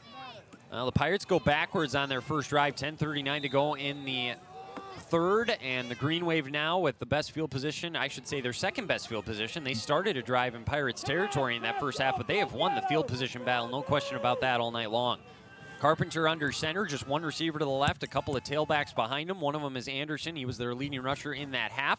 He will hand it off to the right side, and going through for a short game. Ball came out, and it's Carter Coet that has it in. They'll take over. It's a turnover for the Green Wave, and Carter Coet there again to scoop it up. Pirates take over 1st and 10. Somehow Carter Coet came out of it. It was on the far sideline, the mass of humanity in there, and so I didn't see what happened. The ball obviously came loose, and the guy that we usually rely on to let us know if they have it or not, Carter Coet, he showed us he had it because he was the one that recovered the fumble. A big forced turnover, and the Green Wave were taking it to the Pirates there, so this is a big opportunity. See if they can capitalize. That's been the name of the game so far. The defense has been showing out strong for both teams. Snap for Dota. He'll hand it off to Bull. They'll go up the middle to the left. This time stay inside, and he'll fight out a good 5, 6, maybe even 7 yards on 1st down. Well, that was just a hard run there by Ethan. He followed behind, who was that? It looks like Helgeson. Side, yeah, it would have been Helgeson or the other one on that left side usually with him. Oh, it's easily Helgeson. Yeah, Helgeson. Sanchez is over there. Biggest kid on the team. He followed him wisely and was able to get some yards, just lowered that shoulder, kept those legs pumping, and a nice run for Ethan and a nice block leading the way was Helgeson. That's how this game is going to be won right there. Hard-nosed runs up the middle. You're going to have to take those 5, 6-yard gains all day. They'll hand it off. They'll cut to the right. Big hole this time. Cross the 40. Stiff arms a man. Gets to the 35. Chopped down there at the 35 by Smith. But it's a 1st down as Bull picks up 6 more, and the Pirates got something cooking now. Well, that is even though it wasn't oh, now we have a flag. A late flag. Yeah. There is some jawing back and forth. It looks like it's going to be on the Green Wave here. Ethan Bull was upset because he was he got turned, and then one of the Green Wave players came and hit him in the ankle, but that's where you're supposed to tackle, so I don't know exactly what he was mad about. Maybe there's a face mask and I missed it, but then Ethan was saying something, and then one of the Green Wave came over and said something. And here's the call. Unsportsmanlike conduct. Oh, they're going to call it on Crookston. It's going to be offset. Okay, thank goodness. I was going to say. That would have been a big-time blow to a good drive, so they offset. They don't replay the down since it was after the play, correct? Yep, it's just offset. Really nothing happens other than, I don't know why they do offset, because it really doesn't mean anything. Yeah, no. More than anything, it's just a warning to let them calm down, because it's starting to get a little heated out there right now. Which is no surprise. We saw it a little bit in the first half as well, and now the game being this close, and they're getting after it. It's good, well played. It's been a clean football game and hard hitting and great tackling. It's a perfect high school football game so far. That last run gives Crookston their 6th 1st down in the game. Ball on the Green Wave 35. Best chance they've had to go down the field since their opening drive of the game. Dota, here's that sweep to Coet again. He goes to the left side and tries to fight for extra yardage. Maybe gets 3. But that time wrapping him up before he could get a big gain was Cole Buys. It's a short gain of 3 for Coet. Well, the Green Wave have done a nice job here. If you can get that stop, make it 2nd and long, that always helps the defense out quite a bit, because now the offense, they don't have, the Pirates might just try to run up the middle with Bull here. If it's 2nd and short, try to get another 1st down. So the options are a little less here when it's 2nd and long. The Pirates have been creative with their play calling today, too, running those sweeps with Coet. It's been kind of fun to see. Here's the snap, and they will hand it off to Bull. Oh, he's got some room to the right, 30-25. Look at the speed. It takes 3 of them to bring him down at the 20. It's a gain of 12. And move those chains, 1st down, Crookston. And a nice block by Rylan Labarski, who had that big interception at the end of the first half. He made the nice block and was able to hold on that entire time and free a Bull to get an extra maybe 4 or 5 yards. So now back in the red zone, but they've been here before, missed a field goal. They're trying to finish this one off. We got to get some points up on that scoreboard. Still scoreless, 8:30 to go here in the 3rd. Dota under center, 2 receivers, 1 right, 1 to the left. Geese is the fullback, Bull is the tailback. They'll run it to Bull, Geese leading the way. He cuts it back inside and falls forward as great running backs do. It's a gain of about 5, maybe even 6. And again, Chris, another nice run on 1st down. And a great job by the offensive line creating some space. They're getting off the ball, and we're noticing when the Pirates when they don't have a successful play, there's 2 things. The Green Wave, it doesn't look like they're blitzing. And second, the Pirate offensive line gets off the ball a lot quicker than when they don't get a big play. But so it's not really rocket science. That's how it works usually. Now one receiver right, one to the left. Bull just by himself in the backfield. Tanner Geese in the slot to the right. Man in motion is Bowman. They'll sweep it to him on the right side. He's got speed, 15, down to the 10, cuts back middle, makes a man miss inside the 5. And Ethan Bowman is down to the 3-yard line. First and goal, Crookston. Oh, what a run there by Ethan. He got the handoff, was able to get to the outside. Nice job by the end on the right side to be able to curl that in and make that big block. And boy, the Pirates really moving it here, and now they have to punch it in for this first down. They have 4 opportunities to do it. A beautiful opportunity, first and goal. We got 7:20 and counting. Be surprised if Ethan Bull doesn't get a chance here. Dota under center. There's the snap. He'll run to the right and he'll bellow his way into the end zone as he runs over a man. It's a 3-yard touchdown run, and the Pirates finally get on the board. 6-0 Crookston, 7:10 to go in the third. That hole was huge on the right side of the line, and a nice little cut by Bull. And the Pirates, boy, what a drive that time. They executed it about as well as they could have. Bull with a 3-yard touchdown run, and again, it was set up by the East Grand Forks turnover. Yep. Very well could have been a different scenario here. They had a short field to work with, but they turn it over. The Pirates capitalize. They'll try the PAT with Erickson. Snap, spot, kick is up, blocked again. Or I shouldn't say again, but blocked that time by the Green Wave. And again, they timed it up perfect, Chris, and they were in the backfield. Erickson didn't have a chance. Yeah, the Pirates are going to have to go on 2 or 3 because the Green Wave, both times they've tried to, once kick a field goal, once kick an extra point. Both of them have just been the Green Wave. There's more Green Wave around Jake than there are Pirates, and that's not a good thing. So 6-0, though, they're on the board. It's a 3-yard touchdown run for Bull. Crookston now is playing with the lead. An opportunity here against East Grand Forks. That's their first score against the Green Wave in over 6 quarters of play, going back to the shutout last year. So they get on the board, and now East Grand Forks, they got to respond with the drive themselves. They've had success moving the ball, but they have just hurt themselves at times here tonight with turnovers. And we said one of the keys was taking care of the ball, and we saw the Pirates get hurt last week. Or the week before that, they were helped by the turnover, recovering a few fumbles and took advantage of it. So turnovers, very big, especially in high school football. So now it'll be Erickson teeing the ball up from his own 40. He'll kick left to right. Sun is officially set here. What a beautiful night, though. It's not bad at all. No wind, which helps. I was going to say, there was earlier, but it kind of looks like it's died down, huh? Yeah, very, very light wind. I'd say 5 miles an hour max, which we'll take any time. Oh, yeah, absolutely. As here's the kick. Makes it easier to throw. Kick like this. Smith across the 15, 20 on the right side, 25, and works his way across the 30 near the 35 as he tight ropes the sidelines. And Cooper Smith, a little bit of a jolt maybe to this East Grand Forks team. One thing I've seen just being down here on the sidelines, there will be an East Grand Forks Green Wave player when on the offensive end, all of a sudden he falls down and does a backwards somersault. And then I look, and there's Carter Coette is blocking him so hard that he knocks him on the backside. He's done that 3 times here in the game. And that's what you expect from one of your leaders. You come out, and he's setting the tone for the rest of his teammates, leading by example. In a big game, big moment, they've been ready for it. 7:01 to go, first play of the drive for the Green Wave.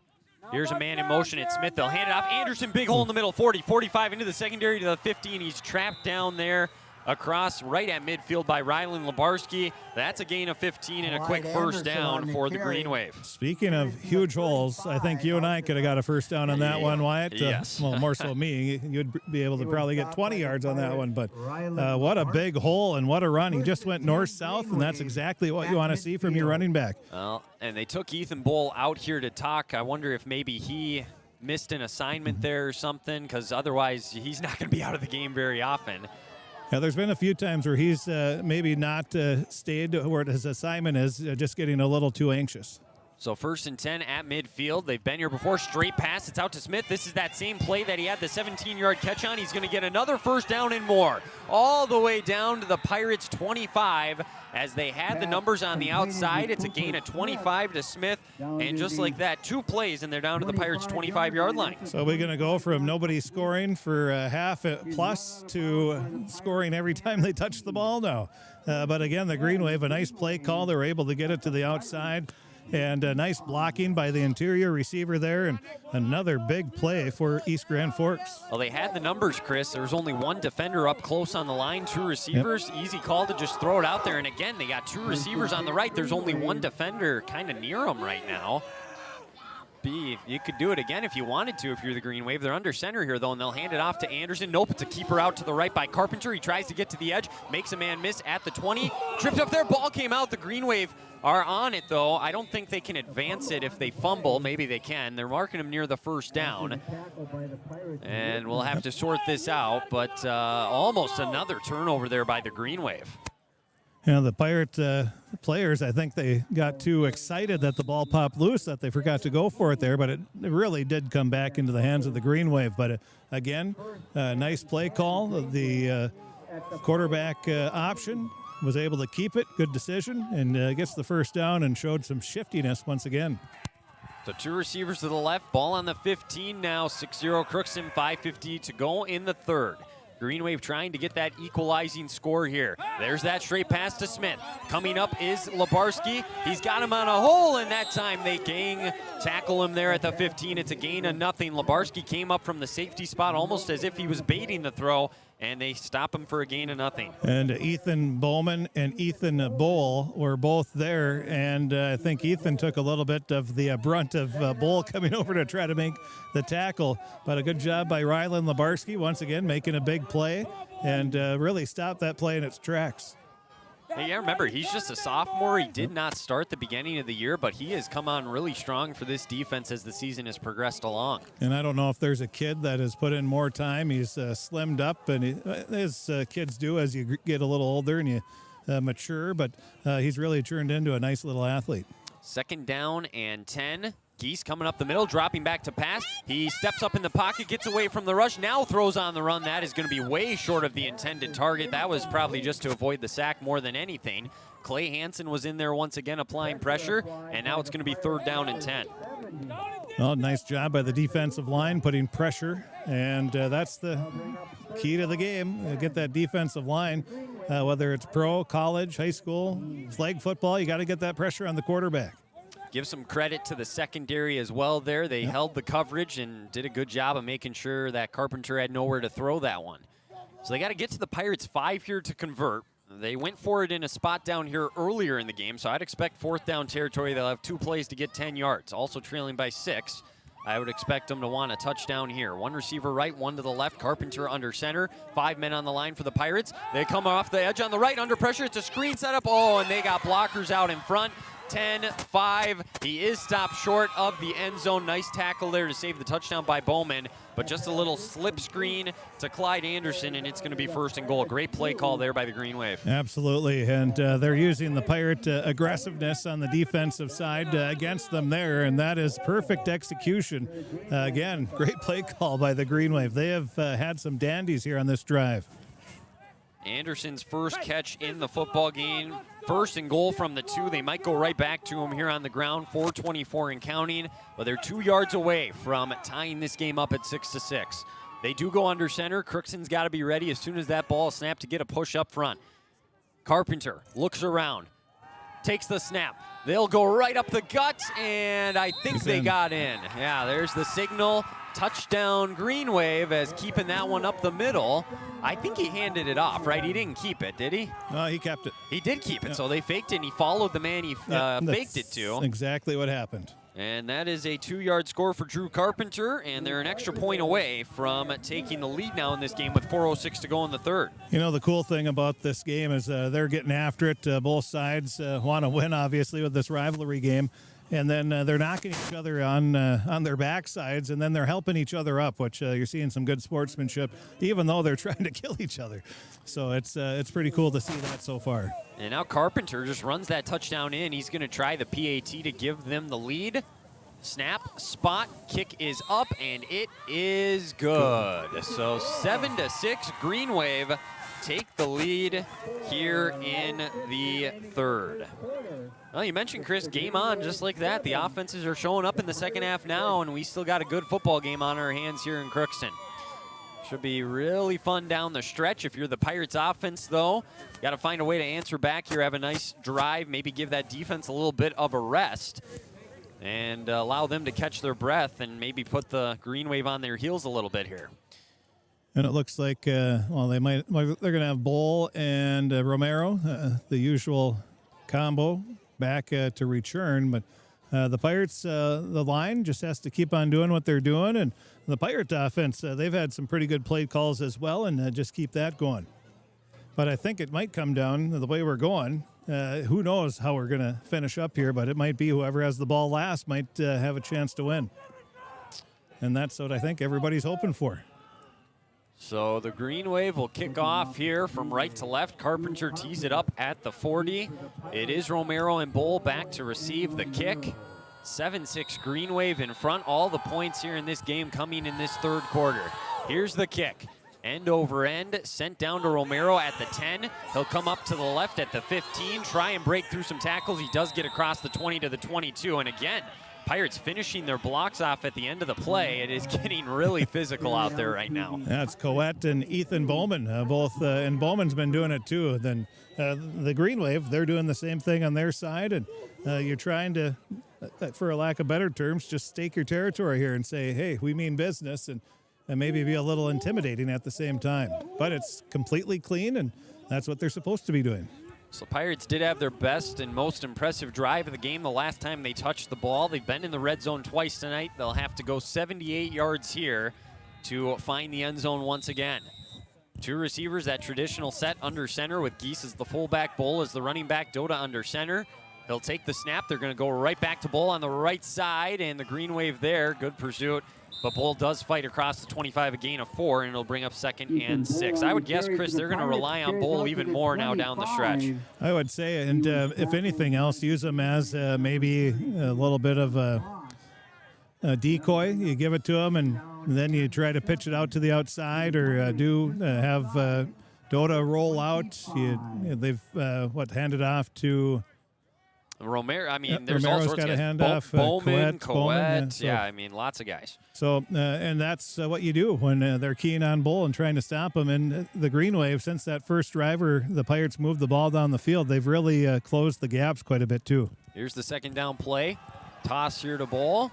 And he'll fight for maybe a yard, and now third down, and you're in a tough spot here now if you're Crookston. Yeah, the problem is Bull's running east-west, and that's not the direction you want him running because he can't get going as fast as if he's going north to south. And so the Pirates going to have to give him a little more time, but at the same time, running to the outside on the near hash, you don't have as much room. So Ethan's not able to get going quite as fast.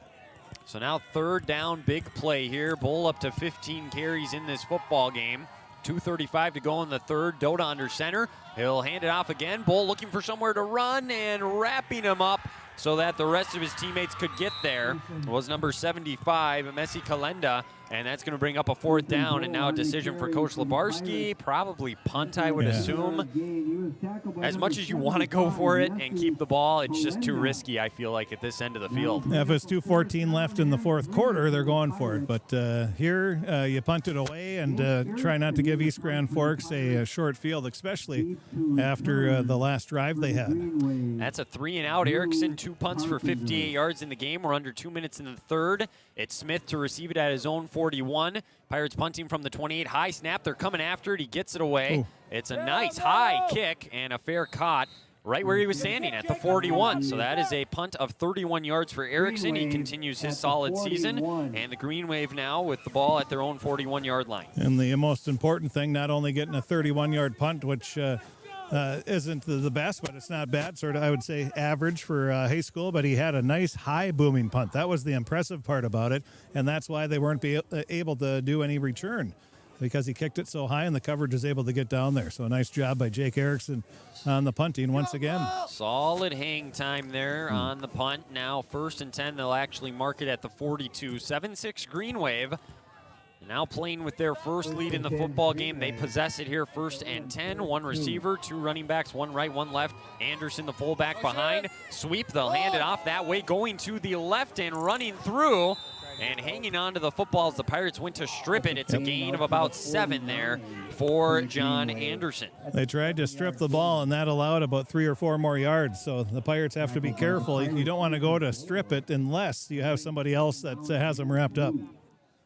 First carry of the game for Anderson. So again, different guy running the football here late in the 3rd quarter. They're keeping everybody fresh, and that's going to be the challenge now for this Crookston Pirate defensive line. You got to tackle these guys. They've been running hard. Nobody has more than 9 carries in this football game for the Green Wave. 2nd and short. This is when the playbook really opens up. Whoa, the man in motion slipped. They were handing it off to Anderson. Big hole again. He's at the 40, 35, 30. He's trying to pull away at the 25. One man can catch him, and they're not gonna. All the way, and now a late flag. Wait a minute. A block to the back, I think. Wait just a minute. We may be bringing this one all the way back, and if it is, it's probably an unnecessary flag on East Grand Forks here. It was at least 30 yards behind the play. George Whitman got nailed from behind. If he was flat on his face, and that only means one thing. He got pushed from behind. It's a 50-yard touchdown run by Anderson pending the penalty here. With 56 seconds to go in the 3rd, this could be a huge call. I didn't. Oh, now they're celebrating. The Green Wave saying that they're good. They're going to say touchdown is good. Touchdown is good, and then after the play. But it was during the play. Conduct. Yeah, that's an interesting one. Interesting. Unless they're saying that because it was so far away from the play, which, I mean, that's not the right call anyways, if that is what they're saying. But again, I need to read the rule book. We both probably should. We'll take an hour out of our day on Monday or something, and we'll go through it. If I did that, then I'd actually know what's going on instead of complaining about wrong stuff. 50-yard touchdown for Anderson, though, has broken this to a 7-point lead, and the Pirates are going to assess this on the PAT, which is kind of smart because if you can – I mean, you can look at it 2 ways. You could start with good field position, or if you hope they miss this kick now, which is going to be a 35-yard extra point, it keeps it a 7-point game. Well, what they're saying right now is that the runner was in the end zone, which was completely not right. And so they really bungled that call. It should be back from 15 yards from the line of scrimmage. Well, so here comes We got it on video. Yeah, we do. We'll have to take a look. 35-yard extra point for Carpenter. He's made 1 field goal this year. Snap, spot because of the flag. The kick is up. It looks like it has the distance, and it's good. Wow. Props to Drew Carpenter to drive that one through. It's 14-6 Green Wave. There was a whistle before the... So what happens is when they kick it, as soon as he kicks it, they blow the whistle, and I guess that's to make sure everyone stops at the line of scrimmage. I've noticed that as we've gone along this year. That's the dumbest thing ever. Yeah, I don't know why they do that, but... Oh, there's a lot of dumb things that happen. 14-6 Green Wave, and now the Pirates really got to find a way to get their offense rolling with 56 seconds remaining here in the 3rd. Yeah, I was sitting next to the near official, and I probably shouldn't say this because we're down here, but he said he agreed, and of course that's what he's going to say. Yeah, I agree with you, Coach, because what are you going to say after that? But when he said the reason why the penalty wasn't enforced is that the running back was in the end zone before it was called. Well, we all know he was not. I mean, anybody that was watching the game knows that was not the case. So, and the official on the near sideline is correct. Coach Lebarski was right that he was not in the end zone. And Coach Lebarski said he was 15 yards out. I think it might have been more than that. So here comes the kickoff. Yeah, I mean, the flag was absolutely out of his hand before he crossed the goal line. Yeah. Here's the kick. You got to just push it aside if you're Crookston now. Ooh, here's a little reverse on the kick, and Romero keeps it. He's got some room to run, 30. Oh, he fumbled the ball. The ball is loose. It's a complete scrum. Green Wave saying they have it. Carter Coet, who normally says that the Pirates have it, he is motionless right now. That tells me the Green Wave probably have the football, and they do. A costly turnover there by the Pirates, and now the Green Wave up by 8. will have great field position again to try and go up by 2 scores. And Romero, he had the ball. He had it on his side. He was trying to disguise it, which he did a very good job of. But once you turn it up, you got to tuck it and have both hands over it. He did not do that. He still had it on his right side. And so it was easy just to punch it out, and that's what the Green Wave did. Great heads-up play by East Grand Forks, and they're going to have a chance to really, stretch this game out. They already lead by a touchdown and a 2-point conversion. They could make it a 2-score lead here on this drive. Any kind of a score. A field goal would also make it 2-score game. One receiver right back under center is Carpenter. The Pirates turned a Green Wave turnover into their only score in this game. East Grand Forks trying to do that here. They have a lot of motion here. It's a pitch out to the right to Smith. He's got a block on the right side, gets inside the 30, 25, down to the 20, and he's run out of bounds there. It's a gain of, well, it's enough for a first down. We'll give them about 13 to the 19-yard line, and they're in business again. And right now, this Green Wave team, they are just rolling. They have, the Pirates have no answer for them right now, and they seem to be locked in and loaded. 4 carries, 30 yards for Smith now. If they want, that can be the last play of the third. And it looks like it might be. With the lead, they have no reason to go quick here. No. They'll have a first down coming back when we start the fourth quarter. This is gut check time for the Pirates now. They've been hit a little bit in the mouth. They got to find a way to battle some adversity here and find a way to come up with a stop here defensively. It's going to be a fun fourth quarter. We'll see if the Pirates have a comeback in them here on homecoming night. The crowd, a big crowd on hand, wants something to cheer about, wants to see a victory, and we'll see if they can get it done after this. We'll take a break. We'll be back with the fourth quarter after this. It'll be 1st and 10 in the red zone for the Green Wave when we come back. 30-second break. We'll be back right after this. You're listening to Crookston Pirate Football on KROX. You're watching Crookston Pirate Activities on the KROX live stream. It's brought to you in part by Riverview Health, American Crystal Sugar Company, CHS Egg Services, Christian Brothers Ford, Bremer Bank, Grove Mechanical, Crookston Eye Clinic and Foston Eye Clinic, Crookston Valley Co-op, Hugo's Family Marketplace, United Valley Bank, the Benedictine Living Community, Villa St. Vincent, Ottertail Power Company, Crookston School District, Cess Vanderhoff, Andy Omen State Farm, the City of Crookston, and Tri-Valley Head Start, all bringing you Crookston Pirate Activities on the KROX live stream.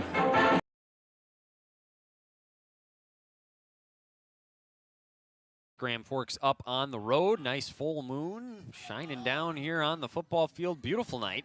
A little bit cooler than we've been used to here in the past month, but overall, very, very pleasant night. And it looks like, Chris, scoreboard update for us? Oh, no, I'm just getting text galore from people saying there was no way he was in the end zone. It's about the 7th one now, so. I saw you looking at the phone. I wasn't sure if it was a scoreboard update or what was going on. But, yeah, no, I mean, we all saw it, so that's one of those things. That's just a tough break for Crookston there. Well, and again, it didn't really have anything to do with the play either, though, so, I mean. It's the Green Wave just hammered Crookston on that drive. There's nothing else you can say. The run game has really been going here in the second half. They'll run it here right up the gut. Anderson, another big hole. He's down inside the 10. That should be another first down. It's right at the line to gain.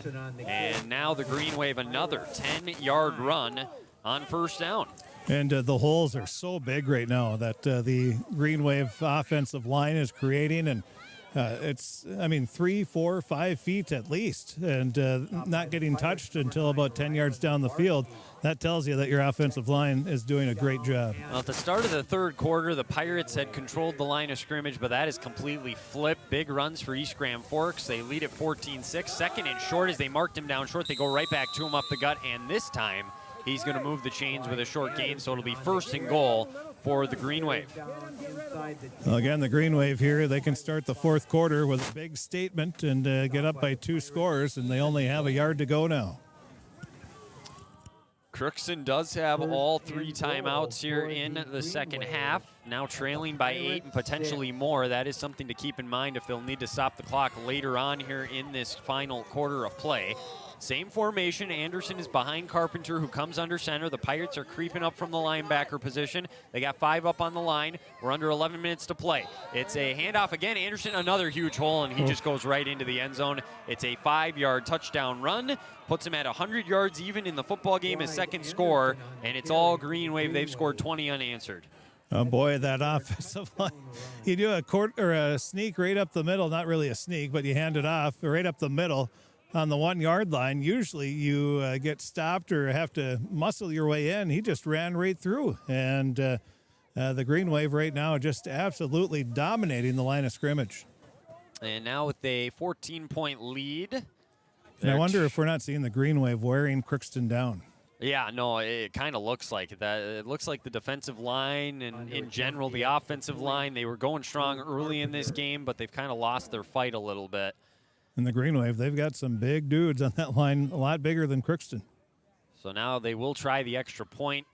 He's 2 for 2 in the game. Is Carpenter, the snap, the spot, high kick. And it is good once again. So 3 for 3 on extra points today for Carpenter. 21-6 with 10:51 to go. It was all set up by the Pirates' first turnover of the football game.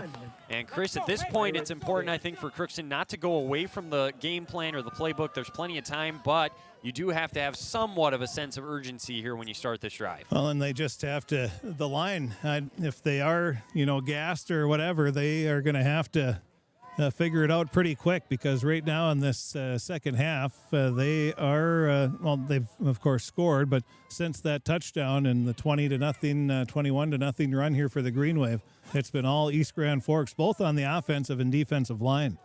So that's going to be where they have to get it done. So 21-6, Green Wave in front, 10:51 to go. Back to receive this kick here for the Pirates is going to be, it looks like Ethan Bull and Carter Coette they're going to put back there now, the tight end.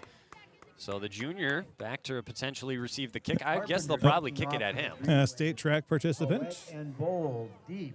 You can kick it to a state track participant or Ethan Bull. or a state track participant. Yeah, so pick your poison. Here is the kick. They go that way, but they kick it kind of short. Coette comes up. He'll field it at the 24. Make a little juke at the 30. He's drugged down there at about the 32. And that's what I love about Carter Coette. He went up and got it. Some people that maybe, and he's probably returned plenty of kicks all the way up, but he went up to get it. He caught it on the run and had a nice return with not a lot of space over there. So nice job by Carter. So the Pirates will go back to work offensively with 10:46 to go. They need a score, and they need one badly here on this drive if they want to try and stay in this game and have a chance here down the stretch. It'll be a under center snap for Doda. Bull and Geese in the backfield. Geese in motion to the right. They'll snap it. They'll go to Bull. Right side. Geese leading the way. Big hole. 35. Gets outside at the 40. An ankle tackle. Otherwise, that could have been a big play.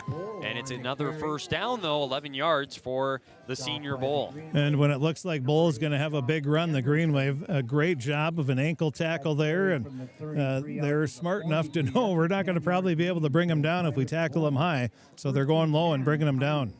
It's the 10th first down of the game for Crookston. They average just over 10 first downs a game on the season.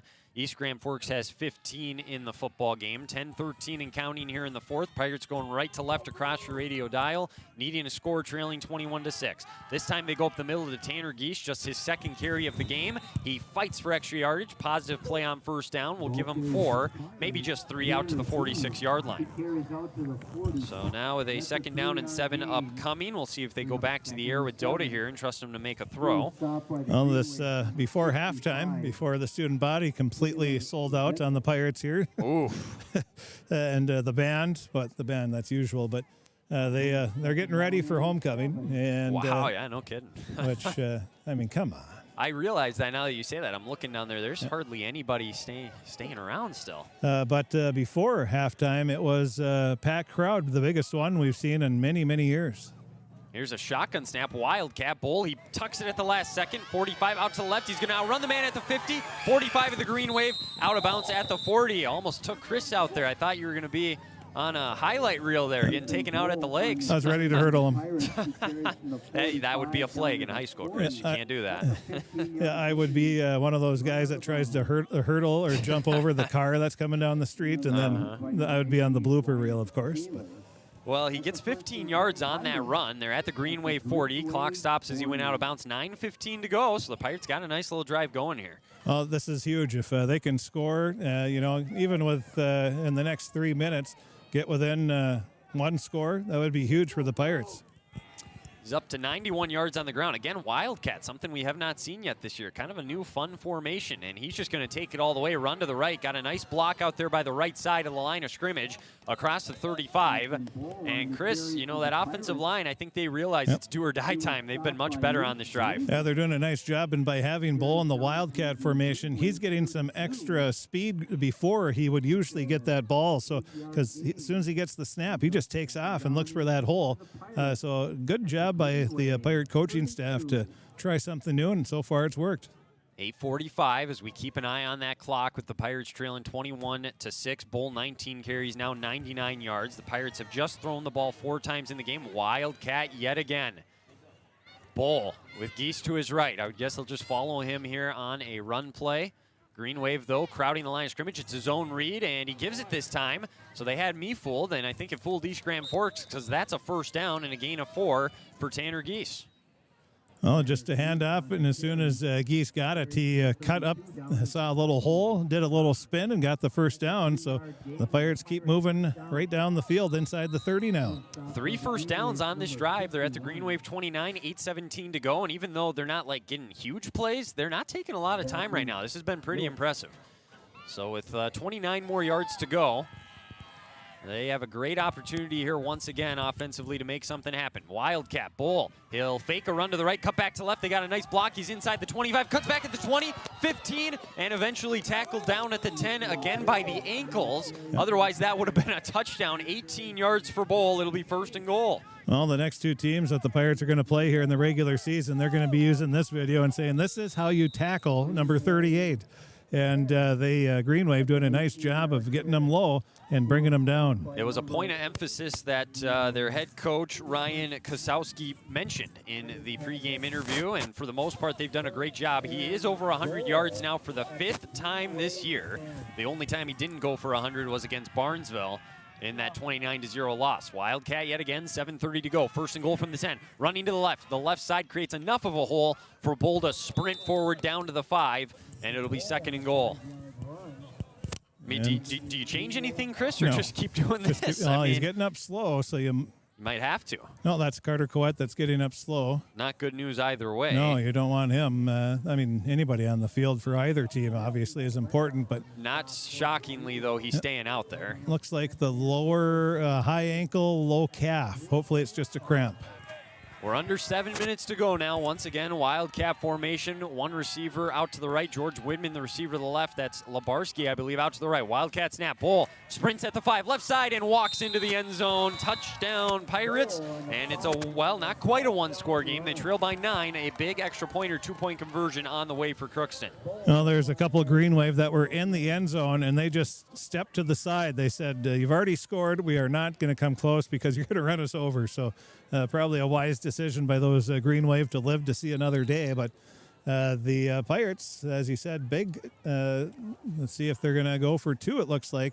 With 6:47 left in this 4th quarter, trailing 21-12. So this would make it a 7-point game. If they don't get it, it's a 2-score game. Wildcat again. Bull takes the snap. He runs to the right side, cuts back to the left, and he's in once more. Ethan Bull, a man on a mission. His 2nd rushing touchdown of the game. He adds the 2-point conversion. We got ourselves a ball game with 6:47 to go. 21-14 Green Wave. I think we just found our 2-point conversion. Every time they've converted one this year, it has been Ethan Bull running it in. Just saying. Go for the Wildcat and give them that head of steam. Not many teams are going to be able to stop him. Ethan Bull, 14 rushing touchdowns now. As I mentioned, he's over the century mark for the 5th time this year in 6 contests. Another multiple touchdown game. In fact, you go back to after that loss to Barnesville, he's had 12 rushing touchdowns the last 4 weeks. So it's pretty impressive what he's been able to do. Well, in the schedule the Pirates have had, you have the Green Wave here tonight. They're a very solid team and could easily probably have a couple more wins this season.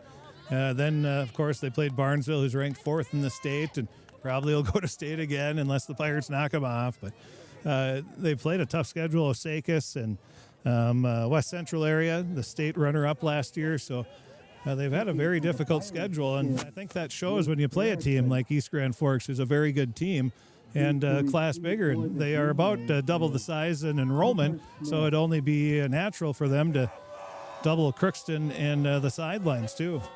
Here's the kickoff. Never know. Watch for maybe a little squib kick or something. Erickson does boot it away, though. Drives it over the head of Smith for a touchback, and that eliminates any kind of a return there. So you will take that every time if you're the Pirates, and now a chance for the defense to get a stop. If he wants to, and he puts a little more time in and maybe works with there's no reason why there isn't a college team that would take a chance on him, because he's pretty raw still, and he's really doing a great job this season. Just a junior, too. Yep. Having another season coming your way next fall. So, yeah, lots of time for even more growth from Erickson. Yeah, I hope he goes to a kicking camp or something where he can maybe learn a few things. But, yeah, to kick a touchback, that's pretty solid, especially when it's cold like this. I was just going to say, and the ball's hard, and, yeah, not easy to do. So 1st and 10, ball on the 26:47 to go. The Green Wave may be looking for a long drive here. It's a run up the middle to Anderson, and the Pirates stuff it up. Clay Hansen was in there once again. Maybe a gain of 1 for Anderson. That's what you want if you're the Pirates. Yeah, also in there, Tanner Geese, and I think he was the one that sort of finished the tackle. But I know Hansen, he got a little talking to, and he came out after the last defensive series, and Brian Bull, who's he's old style, and he was talking to him, and I think he took it to heart there because he really had a nice play. So now 2nd, and they're going to say he only got back to the line of scrimmage. 2 running backs behind this junior Carpenter. Green Wave take the snap. It's a fake Carpenter option play out to the right. He cuts it back at the 20. And will get tackled there by a couple of Pirates at the 25. And that's going to bring up a 3rd down and 5. The money down now. The Pirates a chance to get a stop. Tegan Lebinsky, one of the Pirates, in on the tackle there, and he'll come out right away. But 5:46 and counting down. So the Pirates need a big-time stop here. That would be huge. 3 and out. Flip the field, too, and have some good field position theoretically. If you're the Green Wave, though, and you convert this, you're going to be able to run probably 2 more minutes off the clock at least if the Pirates don't take their timeouts. So 2 running backs. We'll see if they run it or if they surprise them with a pass. Carpenter's just 6 for 9 in the game. Under center, tries to get him to jump off sides with a hard count. Pirates stay true. Takes a look around, 5:17 to go, and I think they're going to take a timeout now. They were just trying to get the Pirates to jump, so they'll take a timeout with 5:13 to go here in the 4th and a 3rd and 5 upcoming here. That tells you how important this play is. The Green Wave are willing to take one of their timeouts to try to draw Crookston off sides to get that first down. Yeah, and I mean, like you said, at this stage of the game, you want as many timeouts as you can have, even if you're ahead right now, because you never know what's going to happen. So they are willing to use one here and try and get the right play now to make sure they convert and keep the drive alive. Let's just throw this out here. 5:13 left. Let's say Crookston stops. They're able to score.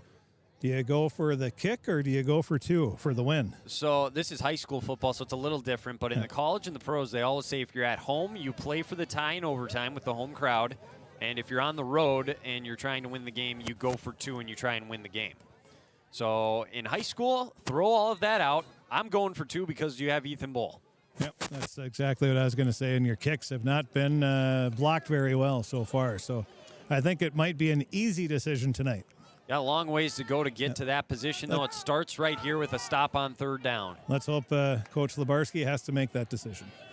So the Green Wave trot back onto the field from their sideline. 5:13 to go. Here we go. The offensive line getting down into position. They got 2 receivers out to the left. You might want to watch for that straight pass. They've done that a few times tonight.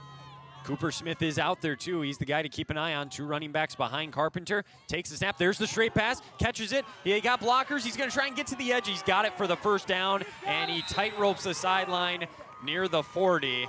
I got to be honest, Chris, I saw that one coming from a mile away. Unfortunately, the Pirate players did not. They got sucked in on the inside once again, and a big first down, and the Green Wave play calls have been superb once again.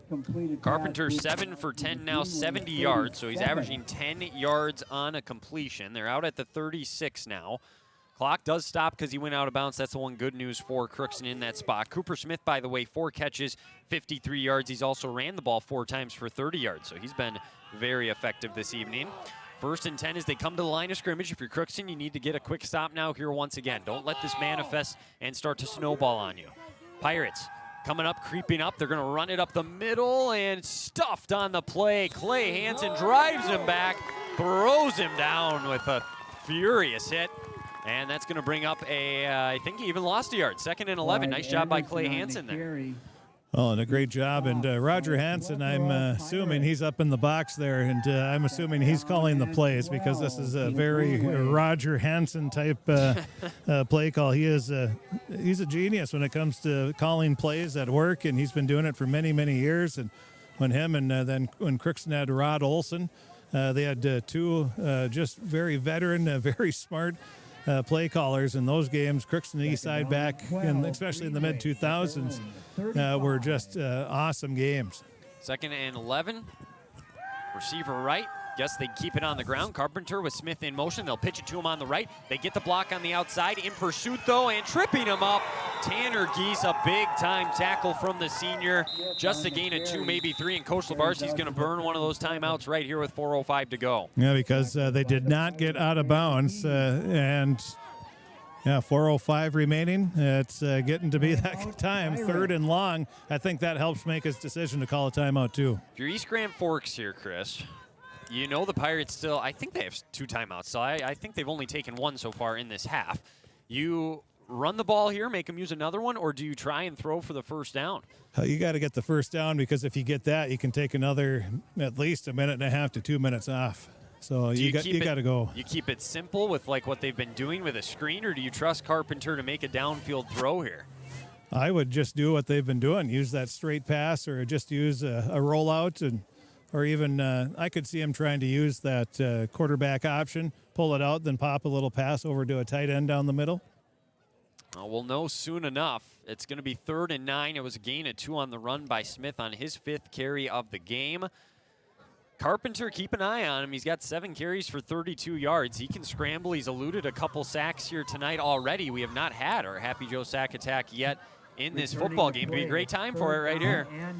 And with Roger Hansen, that's the problem. You have no idea what he's doing next. 'Cause I don't think he knows sometimes.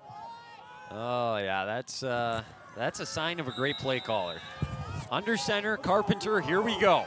3rd and 9. Crowd making some noise for the Pirates. They got to get to the Greenway 47 to convert. Back to pass, straight drop. They're coming through. Here's the screen in the middle. It's caught, but tackling him for a short gain. The Pirates were over it. Ethan Bull makes the stop on the catch by Schumacher. 4th down, and the Green Wave are going to have to punt it away. Carter Coed a little upset with himself because he wasn't able. He came very close to getting an interception there as he jumped up in the air and just missed it. But the Pirates get the stop, and the Green Wave, I would assume, are going to punt here. But well, Carpenter is the punter too, so just keep that in mind. I mean, he can throw, he can run, so you got to watch for a fake, but it'd be kind of risky to do that. With the 7-point lead, Romero back to receive the punt inside his own 20. Ball on the 41. There's the snap. Pirates coming after it, but Carpenter gets it away. Line drive kick. Romero comes up. He will catch it and secure it at the 27. That's not easy to do after you fumble earlier in the game, too. So nice job by Antonio Romero to secure that catch. It is a punt of, we'll say, 33 yards. And here we go, Chris. The Pirates have a chance to go win the game now. Yeah, Romero, he wanted a penalty because he was actually run into nothing major, nothing bad, but usually that is, I don't know. I think it's a good no call. It was a bump. It's football. Come on. After the fact, like not kick-catch interference, but like after he had caught it, you're saying? Yep. Yeah, nah, let him play on at this point. I like the no call. This is football. 3:16 to go, and they're going right back to the Wildcat with Bull. There's 9 or 8 in the box for the Green Wave. They'll run right up the middle to the left side. He got another nice hole, 40, 30, 35, 40, and it's going to be a first down. Ethan Bull, a gain of 12, and Crookston is marching right away with a nice play on first down. George Woodman with the lead block there as the receiver was able to hold his guy up long enough, and wisely, Bull got out of bounds when he saw there wasn't going to be many more yards available. If you're the Green Wave and they're in the Wildcat, you got to know they're running the football. I mean, Bull does not. He threw a pass last year, but other than that, he's not known for throwing the football. So you got to expect the run here. I'd expect him to try and make some sort of an adjustment, but that offensive line creating holes right now for the Pirates. Ball on the 40, snap. He's going to run it to the right side. Now cut back to the left. He's got a hole 45 out near midfield. It's a gain of 11 for Ethan Bull and another first down. Well, and the crazy thing is the Green Wave, they have 8 guys in the box. They have one defensive back about 15 yards back, and then they have one defensive back covering each receiver. So they have 8 guys, and Bull's still finding the open spots. 24 carries, 150 yards, and 2 scores, and they're going to go right back to him. Ball in the Greenway 49, 2:49 to play. Pirates down 7. Bull takes the snap. He's going to run up the middle again. He's got another nice hole, 45, plows his way down to the 42. Now he bounces out of it, 40. He's still on his feet. Stiff arms a man at the 35, drugged down at the 34. It's a gain of 15 and another first down. Well, Ethan Bull, he tried to tackle him high. That's what happens. He was able to break out of it and keep those legs moving. And now the clock will restart with 2:30 remaining now in the game, 21-14, or should we say in regulation. Yeah, good point. What a game. Ball on the 34, homecoming. What more could you want? Bull, once again, Wildcat. He has 3 runs this drive for 3 first downs. Running back to his right, Tanner Geese will take the snap, zone read. He'll fake it, try to get to the left. He breaks a tackle. Now he's going to try and get to the outside. Stiff arm a man. He's going backwards and is run out of bounds after a loss of a couple, and he runs over his teammate on the sideline, Connor Maruska. Oh. Yeah, Connor's got to. You see Ethan Bull coming to the sidelines. You start backing up and getting out of the way because. And he got pushed, clean push. It was well within in bounds, but he was trying to go that way, so he shot forward pretty quick. So we'll let Connor get away with it that time. Here's the trouble now for Crookston, Chris, is that they went backwards, so now you got a second down. Jack Doda's been on the sideline a long time. If you have to come in and make a throw, is he going to be able to do that now being cold on the sideline? You know what I mean? Yep. No, I would like to see Jack as a receiver here. Well, I suppose if you're not going to throw the ball, why would you put him in? But even just to have him move a little bit. Oh, there was movement. The Pirates reacted to it. No call. That should have been blown dead. Bull plows ahead, hangs on to the football inside the 35. Another Pirate player goes flying after the play as these guys are finishing their plays. Clock continues to run. It's going to be third down. That's a gain of about 4 or 5 and a 3rd and 9 upcoming. And that's the problem with the running play up the middle is that he ran over one player and then was tackled, and now we've got Bull is bleeding everywhere on his face right now. Yeah. I wonder if he didn't get a shoulder pad somewhere. Could be part of the reason why Crookston decided to take the timeout. They're going to try and patch him up quickly here and get him back out there. It's, I'm sure, coming from his nose. Oh, those wrestlers and those nosebleeds. I tell you, he wanted to grab his helmet and go back out there. Yep. It was his dad and the trainers that said, no, you got to hold up a second here. We got to take care of you first. So the Pirates have 1 timeout remaining. And this is going to be important to try and get him back out there on this 3rd and 9. And now Doda is in the huddle, so he's probably going to be trusted to make a throw here on 3rd and 9. We got 1:46 to go. It is a bloody nose. And I'm assuming, I haven't had a bloody nose, but I think I know where I had to get my deviated septum fixed was high school football when the face mask came down and it hit the bridge of your nose. I'm wondering if that's what happened to Ethan. And well, they're getting his helmet back on, but he's not going to be out there for this 3rd down play. Coach Lebarski's looking over like, can we get him out there? Well, the good news is he's a wrestler, so he's used to nosebleeds, so he's able to fix it pretty quick. Welcome back to the spotlight. Jack Doda takes the snap, 3rd and 9, back to pass, rolls to the right. He launches downfield into double coverage, incomplete, as getting a hand on it at the last second was Ryan Taylor, as George Widman was almost able to bring that one in.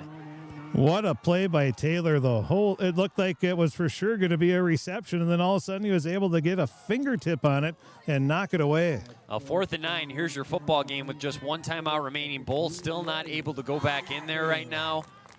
And, I mean, you don't want to use it as an excuse, but it's obviously a killer right now for the Pirates offense to have him out on these 2 critical plays. He's on the sideline waiting. You could use your last time out if you want to get him back out there. They're not gonna, though. Here's Doda, 3 receivers right, 1 to the left. Here's your football game snap. Doda, 5-man rush, steps up in the pocket. He's gonna take off and run. Now he throws, he's got a man open on the sidelines, and it's caught. It's Tanner Geese inside the 20, a gain of 14, and the Pirates are alive. I love that Coach Lebarski said, hey, we're more than Ethan Bull.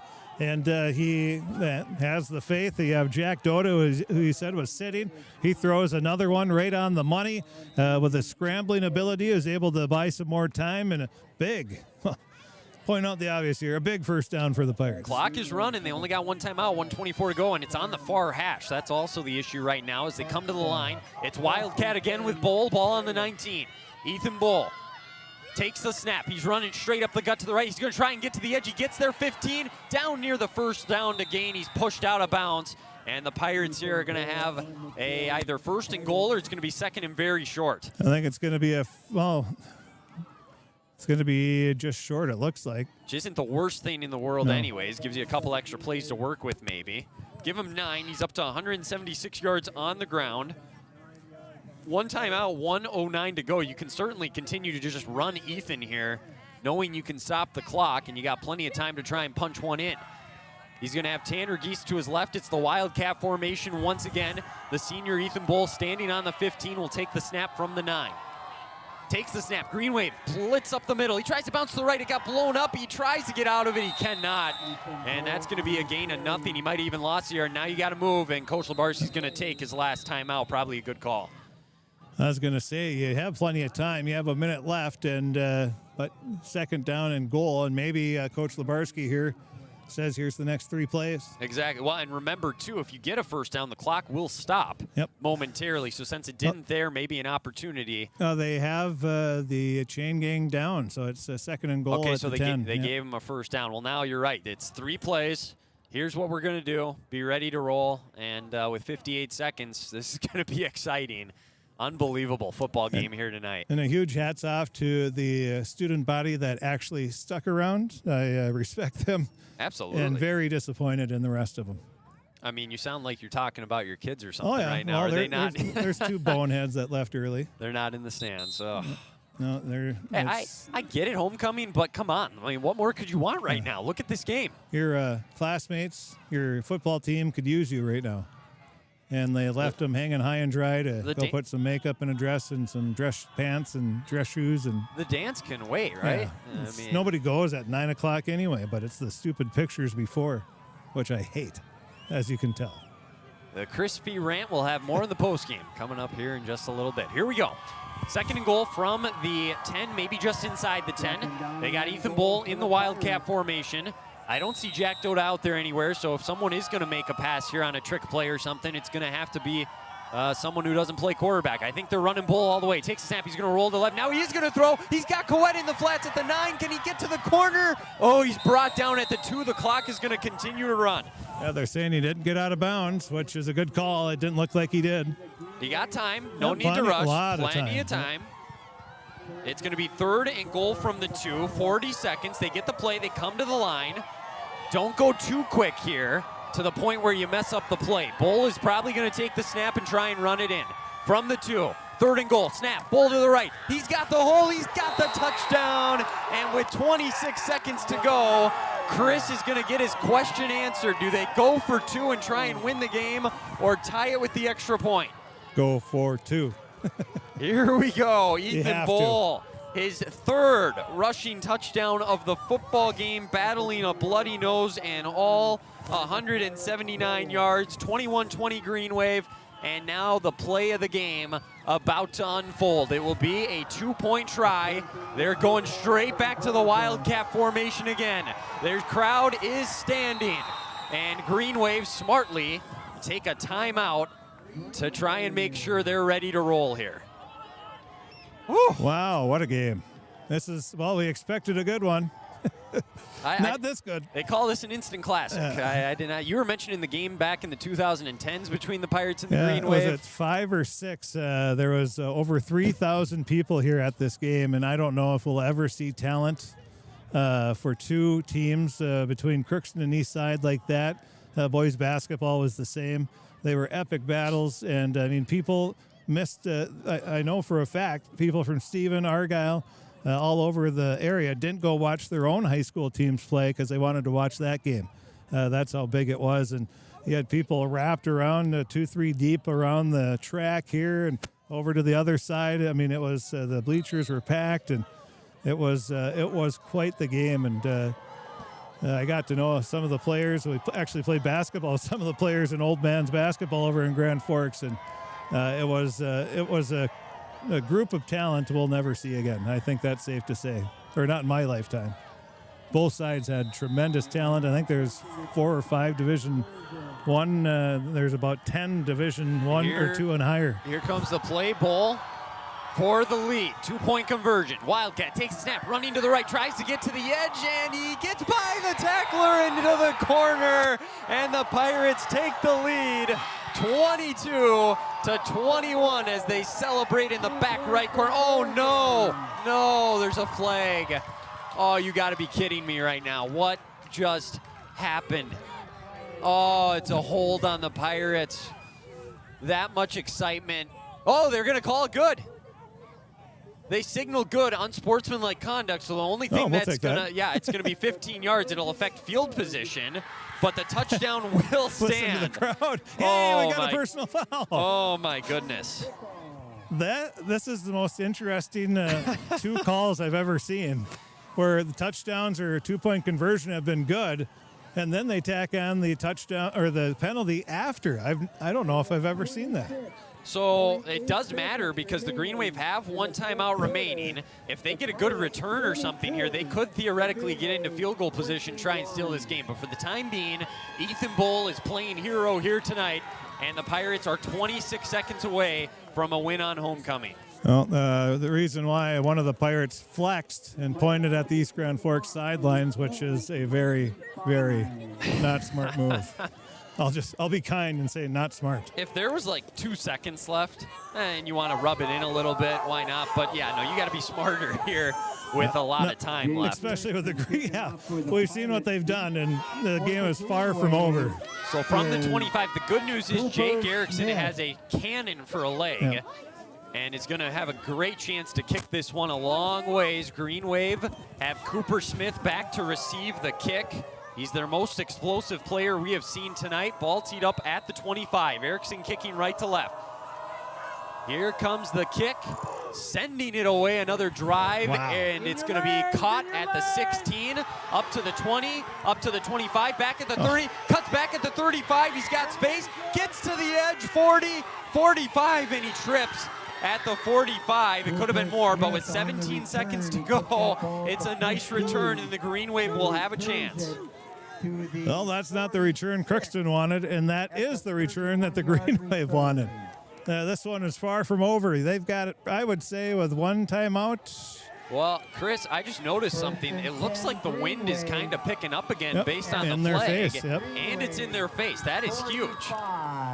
The one thing to keep an eye on, you got to give the corners some help here for Crookston if they're a little undersized. Watch out for a fade route deep. It's shotgun here for Carpenter. He's 7 for 10 in the football game for 73 yards and an interception. He is going to take the snap here in a moment. There it is. He'll roll to the left. They're looking for something short to the sidelines. It's incomplete. He had his man, but led him too far. That brings up second down. 13 seconds remain now here in the game. And I don't want to look too far ahead with Crookston having 2 games left, but this very likely could, if they hold on to win, could get them the number 2 seed if they win the final 2 games. It'll depend on hopefully getting some help from Pelican Rapids and having them lose some games. But yeah, they definitely give themselves a great chance. So ball back on the 45, 13.5 to go. Just 1 timeout remaining here for the Green Wave. It's a shotgun formation once again here for Carpenter. He's got 4 receivers. There's the snap. Pirates come with 4. He rolls left again. He'll throw that way again. This time he gets it for a first down as he found his man in the flats. His knee was down, so they can't stop the clock. Well, first down, yeah. First down, but now they got to take their time out. It was Damian Bashaw with the catch. Yeah, he put a knee down, so they got to start the clock right away here as soon as they get it set up. The officials have not signaled to start the clock, though.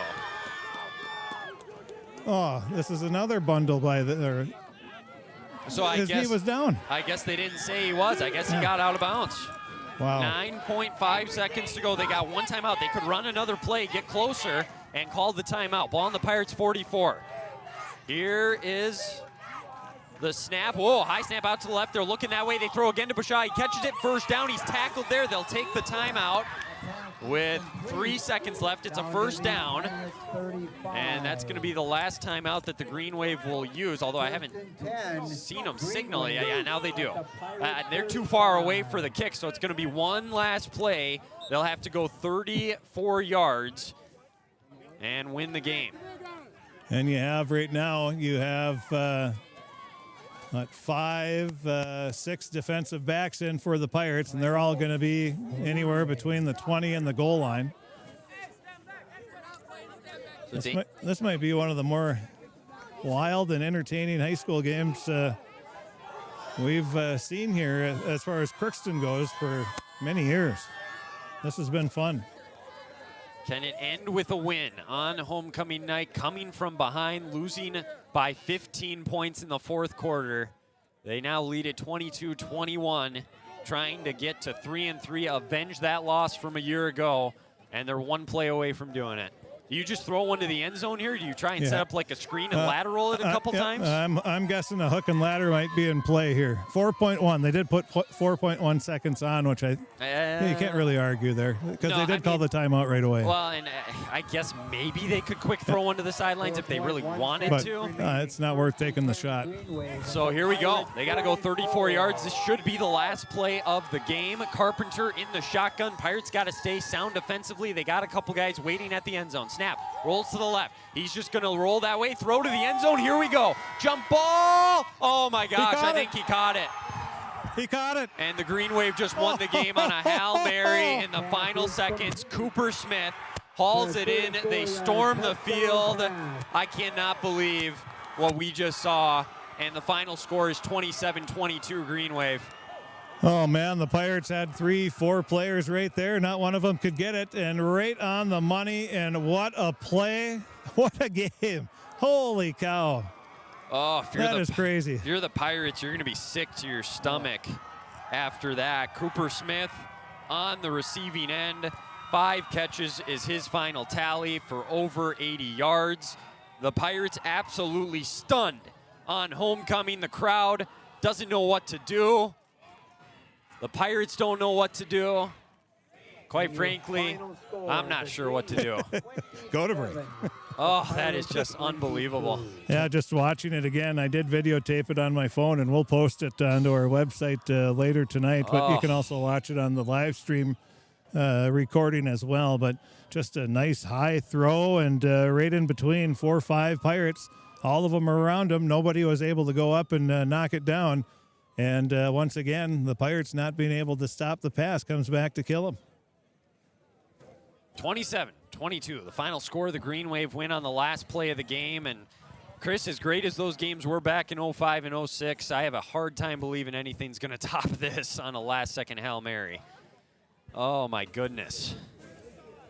So one team rejoices, that's heartbreak for the other. Yeah, I mean, as the Pirates, you have to be pretty happy with how you played, how you responded, being down by, 2 scores.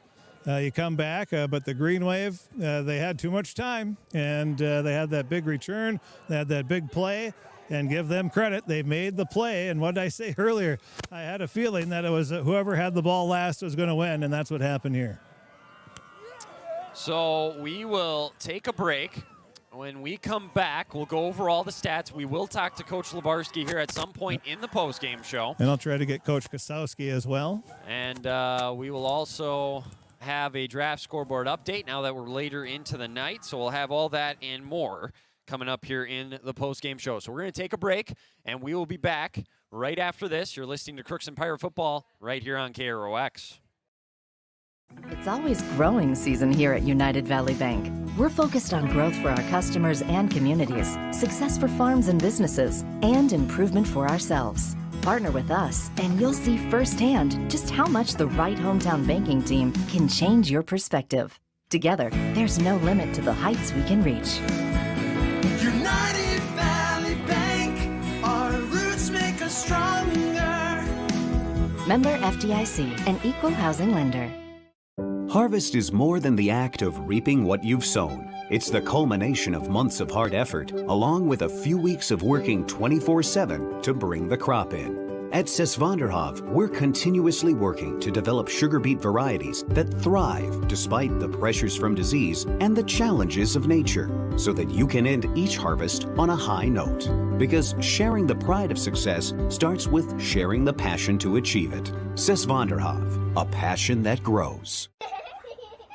Tri-Valley Head Start Child and Family Programs offers child-centered, family-focused services in a community-based setting. The program provides health, nutrition, dental, mental health, family services, and parent engagement opportunities. Available for income-eligible children birth to 5 years old, as well as children with special needs, at-risk children, and families and pregnant women. Tri-Valley Head Start Child and Family Programs has centers in East Grand Forks, Grafton, Ada, and Crookston. For more information, visit tvoc.org. Exceptional people, exceptional care. Riverview Health is pleased to welcome Dr. Vanita Parikh to their team. Dr. Parikh is an experienced interventional pain management physician specializing in effective treatment options to increase functionality and comfort for daily living. For appointments, call Riverview Clinic at 218-281-9595. Dr. Parikh is seeing patients in both the Crookston and East Grand Forks clinics. Riverview Health. With the fall season right around the corner, Grove Mechanical in Crookston is ready to prepare you for winter. They suggest having your heating system serviced regularly to keep things running smoothly. A skilled technician will clean and service your heating equipment to ensure safe and efficient operation. It's never too early to get ready for the upcoming winter season. Before the cold sets in, call Grove Mechanical today, your hometown heating and cooling professionals. Give them a call, 218-281-3863, or visit their website, grovemech.com. You can make a sweet life right here in the Red River Valley with a career at American Crystal Sugar Company. Our shift schedule offers 14 days off per month, which gives you time for family, friends, the great outdoors, and everything else you enjoy about small town living. Entry-level positions are available, and pay starts around $18 per hour. Apply today at crystalsugar.com and share in our sweet success.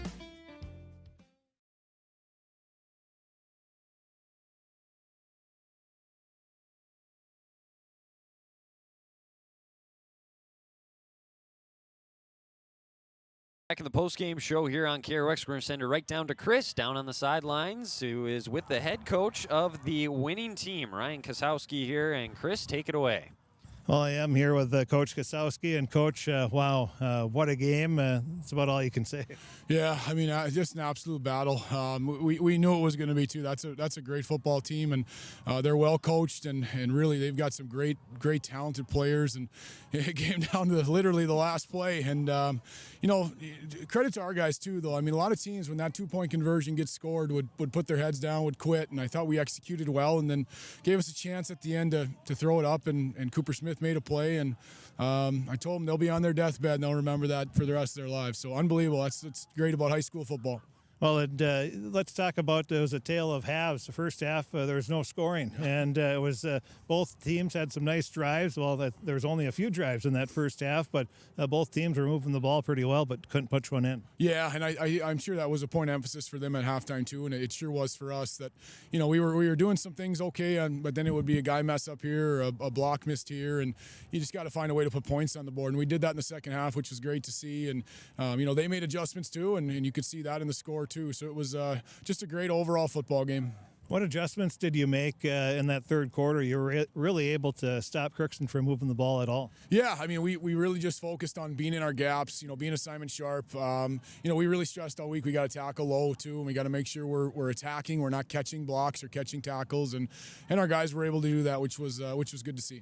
How about offensively in the second half? What did you do different there besides punch a few in? Yeah, I mean, I think our offensive line got challenged at halftime. They really did, and they took it upon themselves, and they just continued to battle and continued to do what they needed to do. And then our running backs were challenged as well. I thought we were slow in the first half. I thought we were going through the motions, and we challenged those guys too. And I really think our guys responded. Lead us through the last, can't remember how many seconds, but you get a nice return to put you in decent shape there. And what was sort of your goal after that? Yeah, I mean, the return was big by Cooper Smith, too, kind of getting us in a good position there to at least have a chance. And we knew if we could kind of chip away at it and get 7 yards, and we did that. We had to burn a timeout. But at least we put ourselves in a place where we could throw it up and have a kid try and make a play. And did he ever? It was unbelievable. Was that the play, just bomb one down? Or No, it was actually Coach Mahar did a great job kind of drawing one up, to try and get the safety to go over a different direction, and it worked. And Drew was able to put some air underneath it, and Cooper was there. And so, hats off to the offensive staff for putting that one together.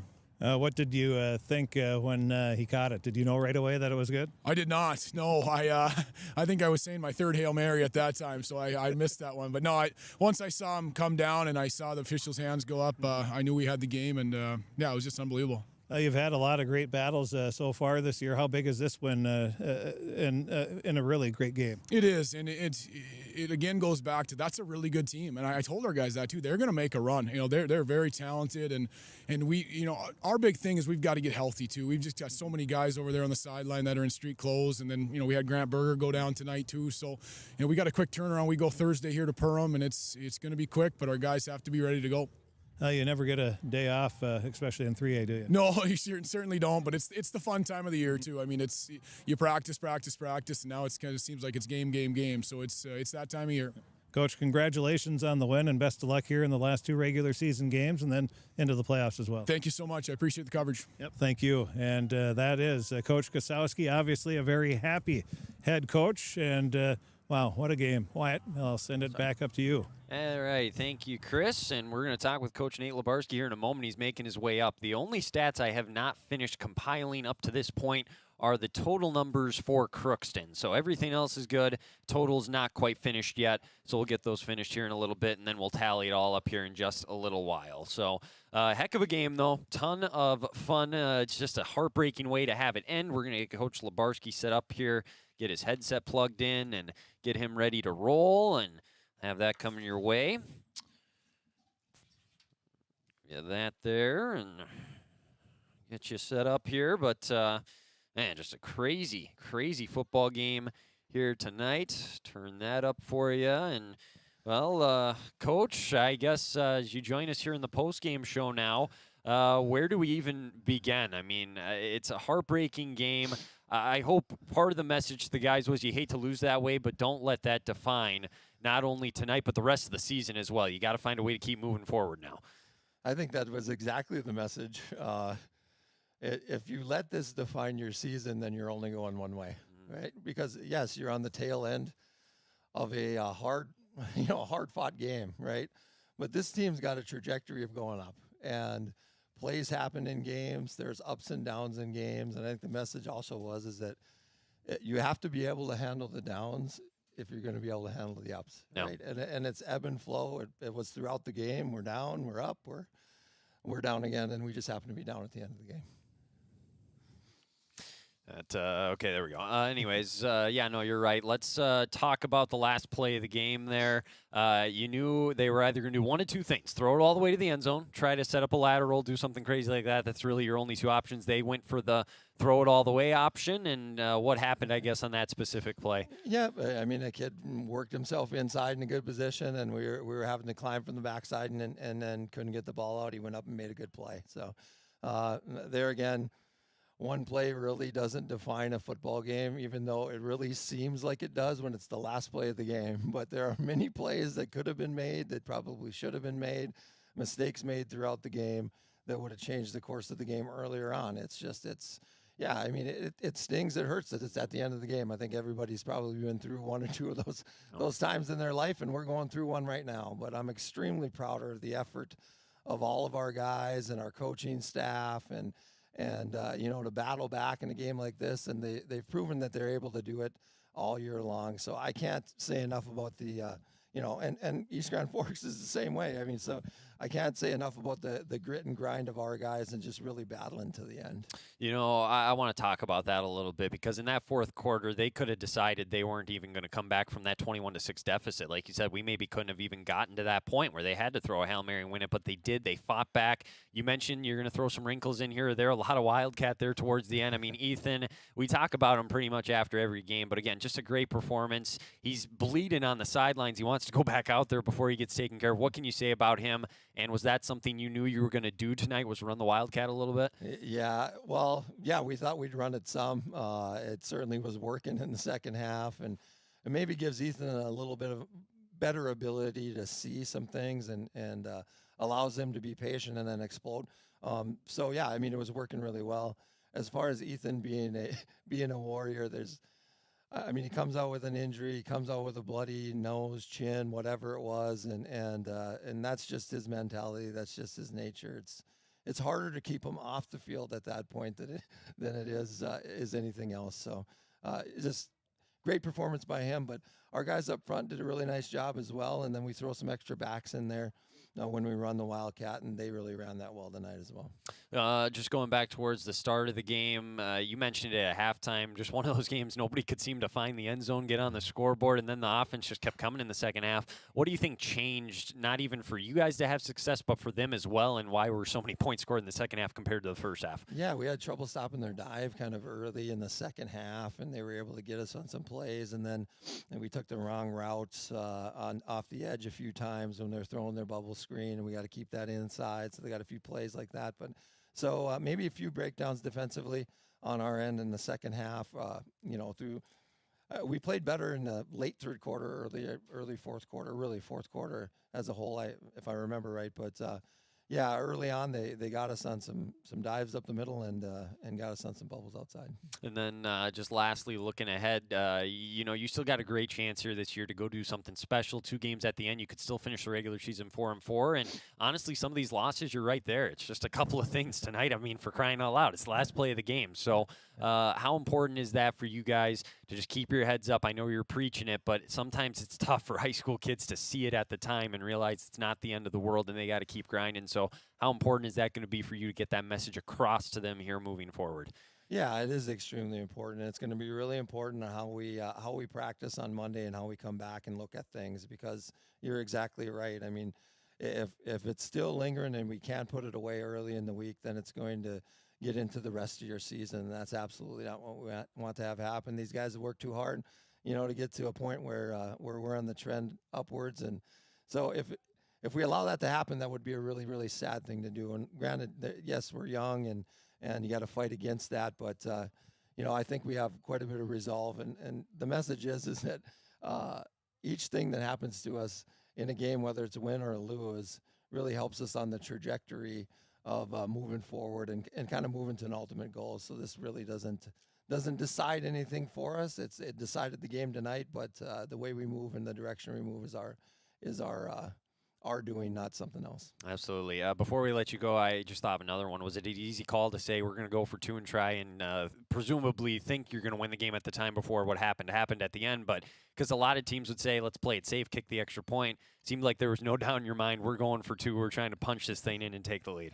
Yeah, we were going to go for 2, and certainly got the wishes of my coaches as well. They wanted to go for 2, and we were moving the ball fairly well, so we felt pretty comfortable. And at that point, I think we have to put the ball in our best players' hands, and we did. Absolutely. Well, Coach, tough one tonight, but thanks for the time as always. Best of luck moving forward. We'll talk to you next week. All right. Thanks a lot, Wyatt. So head coach Nate Lebarski joining us here on the post-game show. We appreciate his time. We'll have his comments up on our website, KROXAM.com, as the Pirates fall in a tough one, 27-22. It's an instant classic. I mean, you're not going to see many better high school football games than the one we saw out here tonight. It just did not go in favor of the Pirates. So a lot to kind of just think about here and just kind of unfold. A lot unfolded, and it's a lot to kind of unwrap on our part. So let's see. Should we? Yeah, why don't we stay here, and we can jump into some other stuff before we take a break. We'll go through the stats at some point, but might be a good time. Chris, what do you think? Scoreboard? Or? Well, let's first just congratulate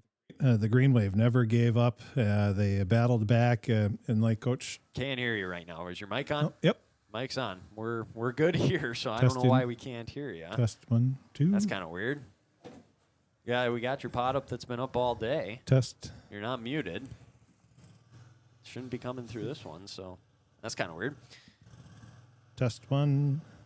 Okay, wait a minute. I think I had you there. Test 1. Yeah, I think we got you now. Okay, I don't know what that was. We're green now, so we're okay. good to go. But hats off to the Green Wave. Like Coach Kosowski said, a lot of teams would have given up after you give up that 2-point conversion. You're down by 1. You're on the road, and the Green Wave didn't give up. And how many times have we seen it in football? The Hail Mary, and there's people everywhere, and you catch it and score and win. And so great job by the Green Wave, and the execution there, the throw, perfect. Just had enough height where you're able to get your receiver into the end zone. Had to do a little scrambling. It wasn't something where he just sat back and let her fly. He was on the run and let her fly. So it was just a great play by both players involved. Obviously, the line had a little to do with it, even though he was scrambling. And just congratulations to the Green Wave and Coach Kosowski. Very classy. He's a great coach. He was a pretty good football player too, but he's a great guy. And I heard him say, he said exactly to his team, he said, "That's a great team over there that we just beat. Be proud of this win." He goes, and he said the same thing. They're going to make a run. And I think, I hope he's right, that the Pirates can make a run in 2A. And of course, you got Barnesville waiting there, but the Pirates played a good game. They had a couple, the third quarter was a little, maybe not what they wanted, but overall, the Pirates, what a game. And I know they're going to be bummed, but. I hate to be this guy too, but remember what I said after they went ahead. There's a 15-yard conduct penalty, whatever you want to say, after the play, and that ended up costing them there on that throw. That throw doesn't get to the end zone if you take those 15 yards back. So there's a lot of lessons that can be taken away from this. And again, the Pirates have had a lot of, they're stupid, personal foul penalties where you're flexing to the sidelines and pointing. You don't. I mean, I've done stupid. We've all done it as a teenage boy. I mean, it's a huge game. You're pumped up and you do something stupid. So I'm not holding it against the kid, whoever it was. I didn't even ask who it was because I don't want to know. But you just in that situation with the game on the line, you can't do that. And unfortunately for the Pirates, it's happened too many times. It's happened in almost every game where they've had just a bad penalty like that. So. No. But again, if what's the old saying? If candy and nuts or only in butts or something like that. Yeah. But it was a great high school football game. Everybody here was treated to, I think it might be safe to say, the best regular season game we'll see by far. But that was, well, hopefully we see some more good ones like that. But it'd be tough to top it. Yeah, it's going to be tough. So hats off to the Green Wave, their coaching staff, their players. There was a little chippiness, but I think everybody did a good job. There's even at the end, players were helping each other up on the opposite teams. So that's always great to see. So let's see, it was 27-22 Green Wave. Yeah, we got our You Pick the Score winner here. We're going to see who is the lucky winner. Bo Melby will back me up on this, by the way. I predicted the score off the air. I said 27-22 Green Wave. Ooh, we're going to have some math to do. We've got a 28-21, which would be 2 points. Yep. And we have a 27-24. That'd be two as well. They also got one of the scores correct, though. That does not matter. It has to be both. Okay. And we have 10-5 and 10-5. What's the time? And 9 a.m. is the winner. 9 a.m. on the 5th, which would have been Wednesday. I was thinking for some reason it would have been Monday. Elaine Boucher. There you go. She will win. She edged out Janie Regan, who picked at 155. So that's why we take the times. It all matters. Yeah, it comes down to, again, tiebreaker. So Elaine Boucher is our winner, picking 28-21. She wins by time tiebreaker over Janie Regan, who had 27-24. So congratulations to Elaine Boucher. If you can stop by KROX during regular business hours next week, and we will get you your prize package. So there you go.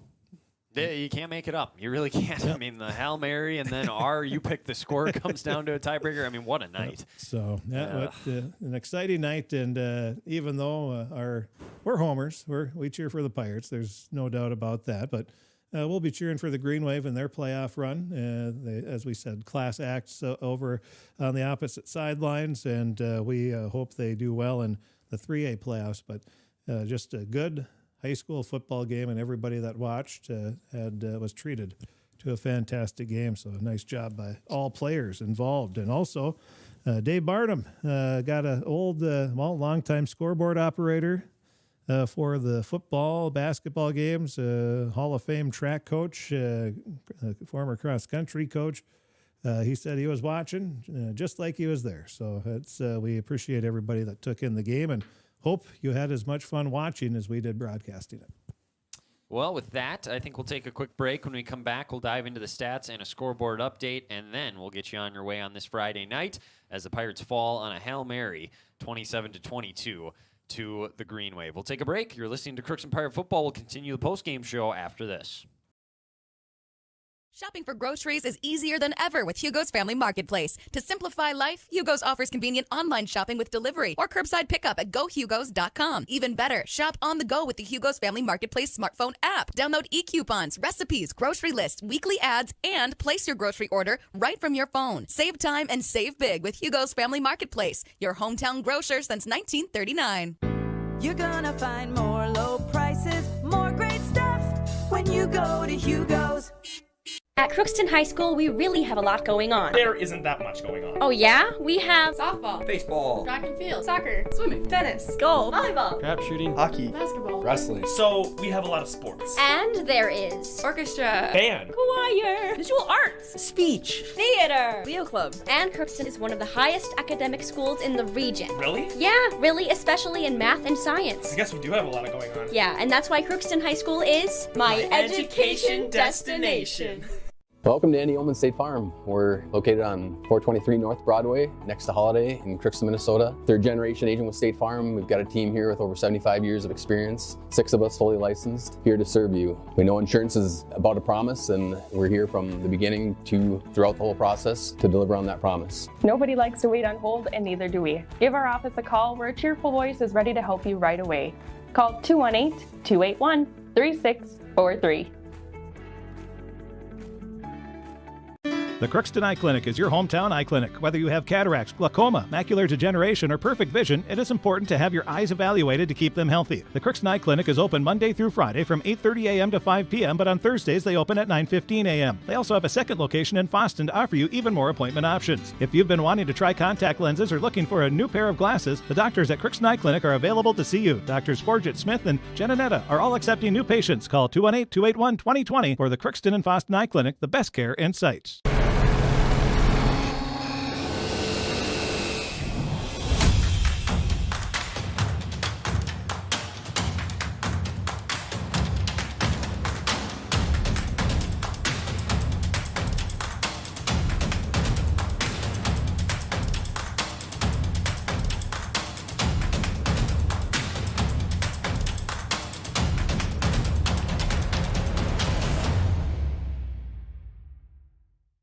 Ever wonder what your city government does for you? They provide police and fire protection, emergency and disaster preparation, building code and zoning enforcement, street repair, cleaning and snow plowing, curbside garbage and recycling collection, plus spring and fall cleanup weeks. They deliver safe drinking water and maintain a wastewater system. They care for 22 parks and provide year-round recreation activities. They give loans for economic development and housing. They do all this and much more with the help of your city employees.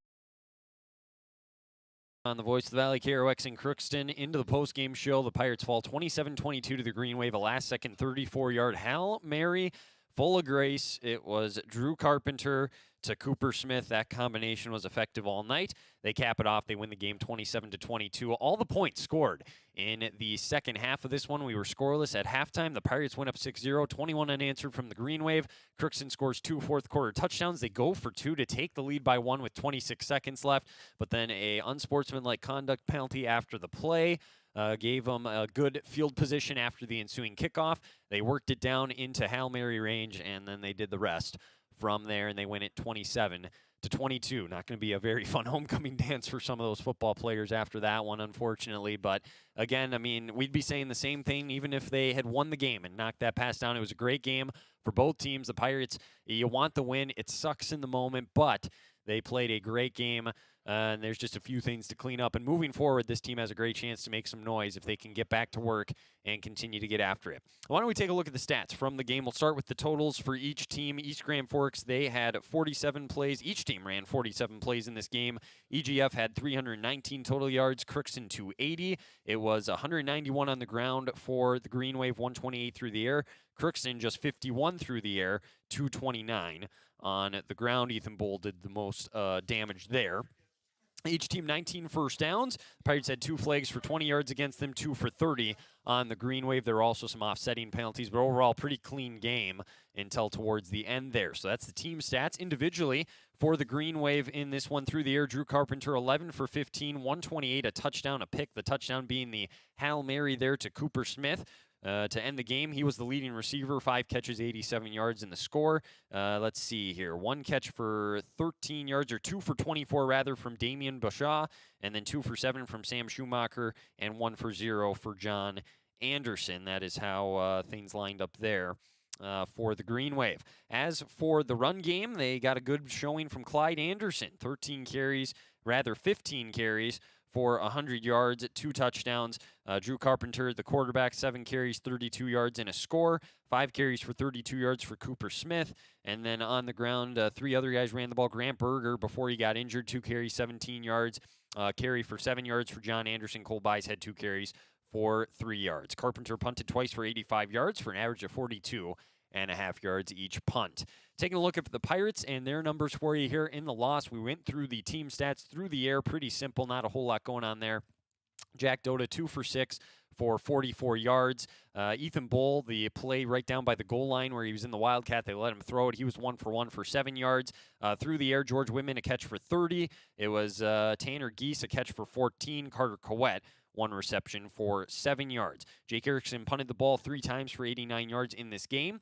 On the ground, Ethan Bull, 29 carries, not quite the 42 he had a week ago. He gets the hat trick again, though. 3 rushing touchdowns, 179 yards on the ground. The next leading rusher was Carter Coet, 2 carries for 15 yards. Ethan Bowman had a rush for 12 yards. Tanner Geese, 3 carries for 10 yards. Jack Dota, 3 for 7. Antonio Romero, 2 for 6. So that is a look how the Pirates did things offensively tonight. We'll have all those stats on our website, kroxam.com.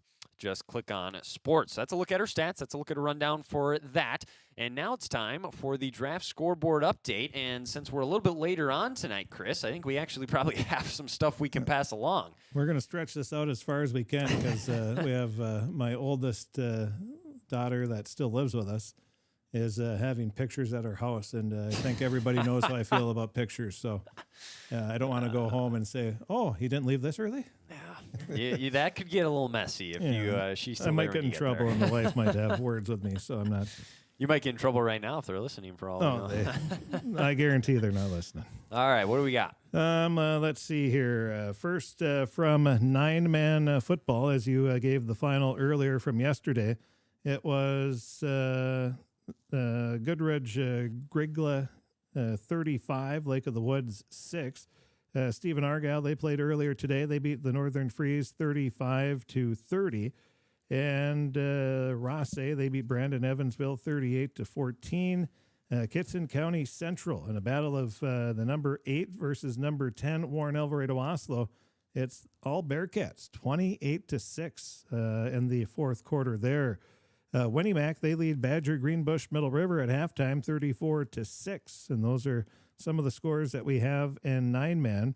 In Class A, West Central area, they've received some votes, deservedly so. They beat Breckenridge 45-36. So 2 quality teams battling there in a high-scoring affair. Ada Borup West, they were able to beat Warroad 33-22. And let's see, Parker's Prairie at halftime, they lead Underwood 50-14. And then what else do we have here? Lake Park Audubon is leading at Polk County West 16-14. Late in the third quarter is the last update there. Wadena Deer Creek is leading Bagley 22-18 at halftime. And Mahnomen Waban leads Boston 27-6. 7 minutes left in the third quarter there. And Ottertail Central at the halftime, they're beating Crookston's final opponent of the regular season, Staples Motley, 36-6. And that is it on the Class A scores that we have updates on. And Class AA, Thief River Falls leading Frazee 28-7. And and then we told you about Ada Borup West. Let's see, there isn't a whole lot happening there. Barnesville, no surprise here. They lead Detroit Lakes the score might be surprising, 21-0. Wow. Detroit Lakes receiving votes in 4A. You have little Barnesville in 2A, hammering Detroit Lakes at Detroit Lakes. How much time was left in that one? Where are we at? 7 minutes left in the fourth. Ooh. So Barnesville could go into DL, shut them out. That's the scariest part about that, is that the defense has been playing so well for Barnesville recently. Where's Adam Thielen when you need him? And let's see. But yeah, that's such a scary score. Detroit Lakes isn't as good as they've been in the past, but still, that's ridiculous. That's how good Barnesville is. Osakis, they lead Perham 28-0. And Ottertail Central, we told you about that one. Pequot Lakes, they lead Pillager 13-6. The last update was with 2 minutes left in the first. Pelican Rapids, they lead Park Rapids 18-6. So Pirate fans got to like that score. Yeah, not good. 3 minutes left in the third, and Park Rapids, they're looking for their first win. They've really struggled. They haven't had a close game this year. Just looking at the scores, which means nothing, it is a good sign for the Pirates with the rest of the section teams, except for this one. Hawley leads Dilworth, Glendon, Felton at Hawley. DGF, by the way, ranked number 1. Yeah, undefeated. 5-0. Hawley, 20. DGF, 18. Ooh. 8 minutes left in the fourth. So nice job for Hawley. Hawley is a team that I wouldn't want to see in the playoffs. They've got some talent, and we'll see. But people are going to say that about the Pirates, too. In Class 3A, it was Fergus Falls beating Roseau 26-8. Hockey season has already started in Roseau. Thief River Falls, we told you, they lead Frazee 28-7. And that should be about it, as we gave you all the other scores from 3A. So those are the scores as far as American football goes. And let's see, do we have much? Gopher hockey. Last I saw, they lead Mankato 2-0. A little better than the Frozen Four last year. That was not a good game for us. It was a good game. It was a bittersweet for us Gopher fans because Mike Hastings won, and we're happy for him, and Todd Connaught from Red Lake Falls. But still, as a Gopher fan, it was tough to take. So, but anyway, we might join up with them if they're still playing at the end of the evening here.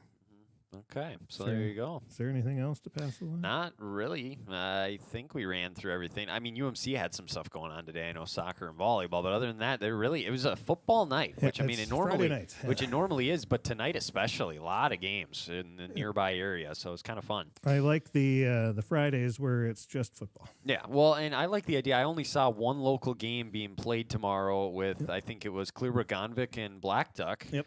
And so that makes me think maybe they're starting to find more officials, hopefully, if they're getting more games on Friday night. But there's games on Thursday, too. So that's, I think Thursday, you're seeing a few games on Thursday. And, we've seen one game the past 2 weeks on Saturday. And I'm pretty certain that's probably officials or maybe, homecoming or you never know. But that's, and some are playing in the afternoon. So they can get the game in on Friday, too. So. No. There you go. There's our draft scoreboard update. We'll have all those scores on our website, KROXAM.com. Click on sports. We'll get the final scores up there later on tonight. It's going to be a fun weekend of action. Gophers are off with a bye week. Maybe a good thing as they regroup and get ready for Illinois, who's going to be probably, honestly, they might be better than Purdue. So hopefully Ibrahim is ready to go and can run next week for that one. We'll have Vikings coverage on Sunday. That's a noon kickoff as they take on the Chicago Bears. We'll have the Sunday night game against the Bengals and the Ravens on Sunday night. So we'll carry both of those. Tomorrow we'll have the Gophers tomorrow night as they take on, in hockey, Minnesota State Mankato. And we'll have the Coach's Corner program as well at 9 a.m. And we don't have any Pirate athletics going on this weekend, so it could be our fullest Coach's Corner program. At least that's my hope for tomorrow.